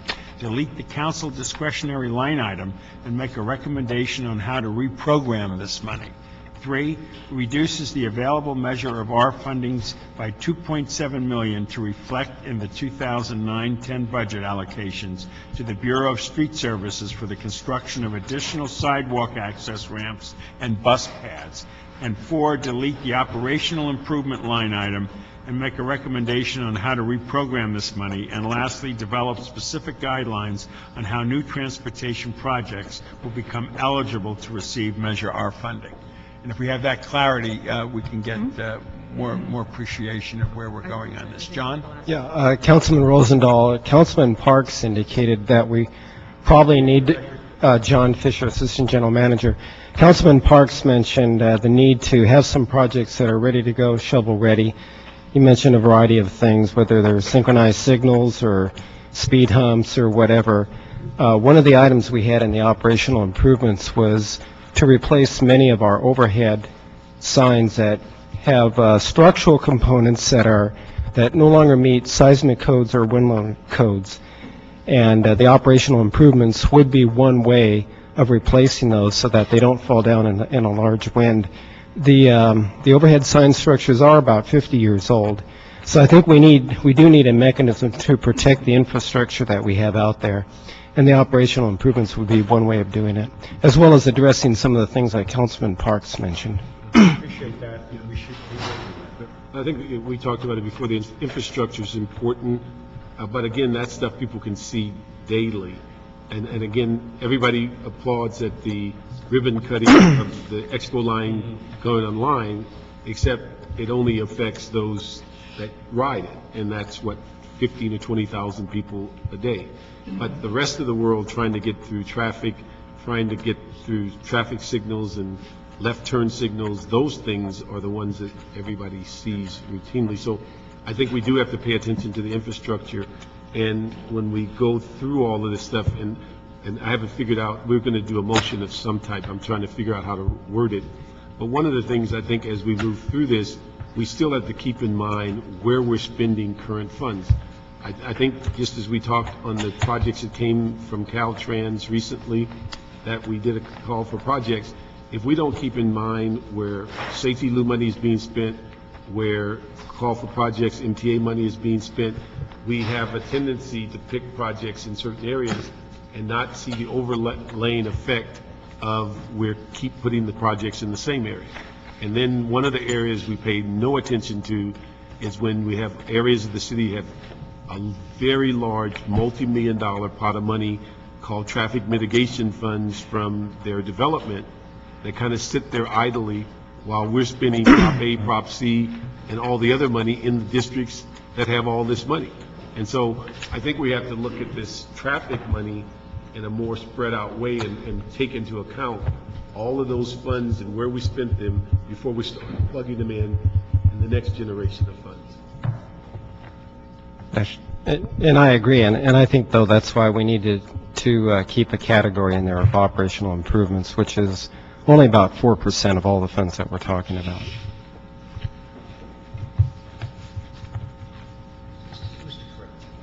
Yeah, just a few comments.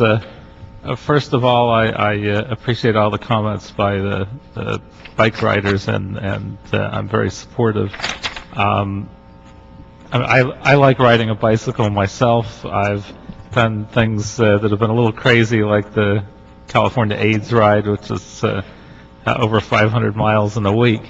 However, you can probably tell by my physique I'm not a regular rider. The reason is it's not very safe in most places because we don't have enough bike lanes and bike paths. So I agree that we should spend some significant amount of money in that arena, and particularly that not having a bike path that tracks the expo line would actually absolutely be a tragic miss.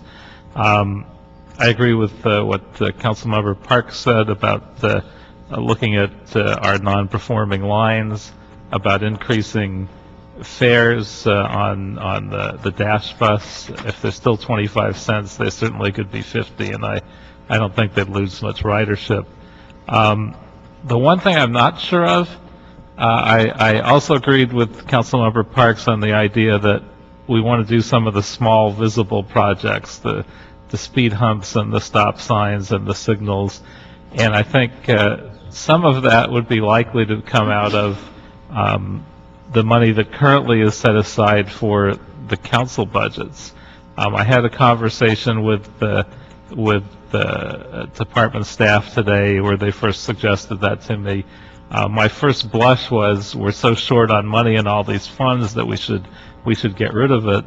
I got a little feedback afterwards that people in all of our districts would probably be more upset about that than anything else, because those are generally the things they want the most. The stop sign they've been pushing for, the speed humps they've been pushing for.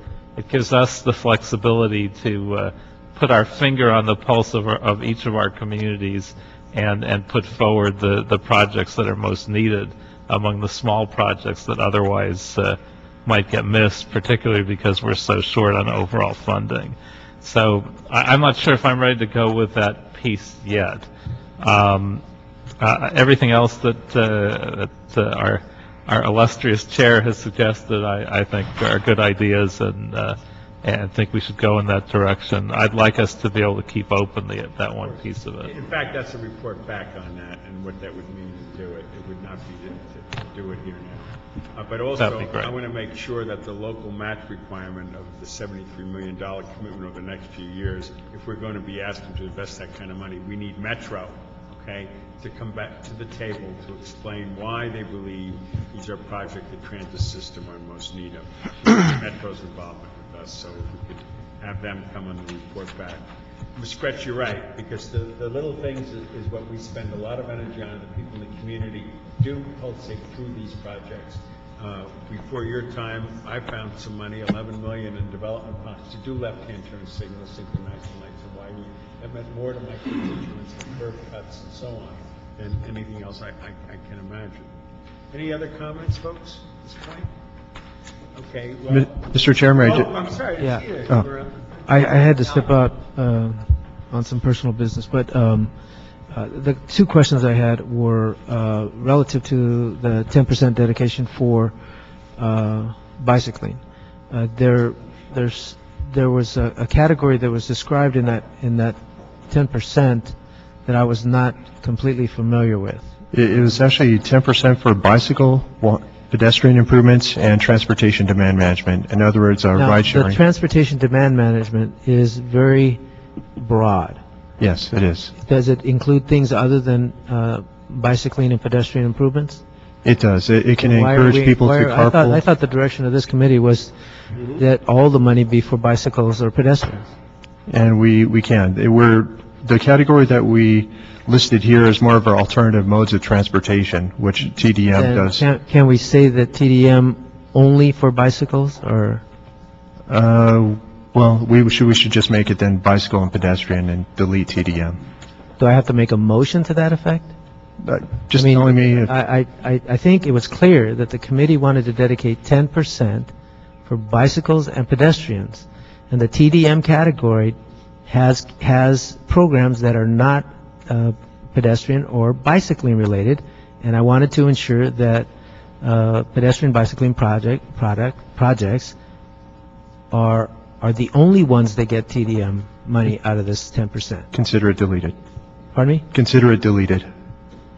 Delete the entire category. No, the TDM. Consider it off the 10%. Okay. The second question I had is relative to the options. I'm not quite understanding the option between B and C. And I apologize that I had to step out, but I'm sure that was part of the discussion. So I need a better understanding of why the department is recommending C. The difference between Plan B and Plan C is really has to do with the council office discretionary fund. Plan C includes it, Plan B does not. We felt that as a department, we need different. What do you mean, the council's discretionary fund?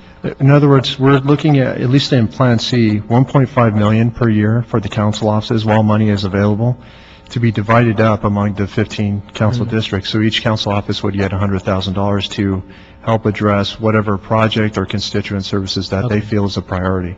Right. So we felt that, and this is based to on. do it otherwise would do what? What's that? Plan B would do what? Plan B would not have that line item. So it could be spent, all of it could be spent in one project? It could be spent back in Prop C, which would be then used for multiple projects as leveraging the funds to bring in additional money from other agencies. At least that's how it's pictured in Plan B right now. Okay. And has the committee? Taking action on that. We're not taking action today? No, and Mr. Kreft brought that point up. When they come back on the 18th, we'll get a better understanding. Okay. Okay. Thank you. Thank you. Thank you. One more comment. Please. I agree that transportation management probably should be taken out of the bicycle part to give it adequate funding, but at the same time, I think transportation demand management can be important, so I at the same time, wouldn't want to see it just eliminated from the whole process. Wait a minute. All right, if you're talking about the concept of transportation demand management, that's one thing, but the use of the term in this category is very specific. But obviously, we don't want to create pedestrian pathways that are where we don't consider demand management, transportation demand management. That's not what I'm saying. But when you add the category out of the 10%, what could occur is that money could flow out of the 10% for other projects besides pedestrians and bicycling. I would actually like to see funding for specific transportation demand projects as well, which I think was probably originally part of that 10%. No, it wasn't. When this committee spoke about that 10%, we were specifically talking about bicycling and pedestrians. Oh, okay. Yeah. So I don't mind using it as long as we dedicate all the 10% for bicycling and pedestrians. You can have TDM in there as long as that money is specifically dedicated for bicycling. That's exactly what I'm saying as well. Pedestrian. So we'll just call the category bicycle and pedestrian, and I think it's a little bit clearer that way. Okay. Any other comments, colleagues? Please adjourn. Thank you.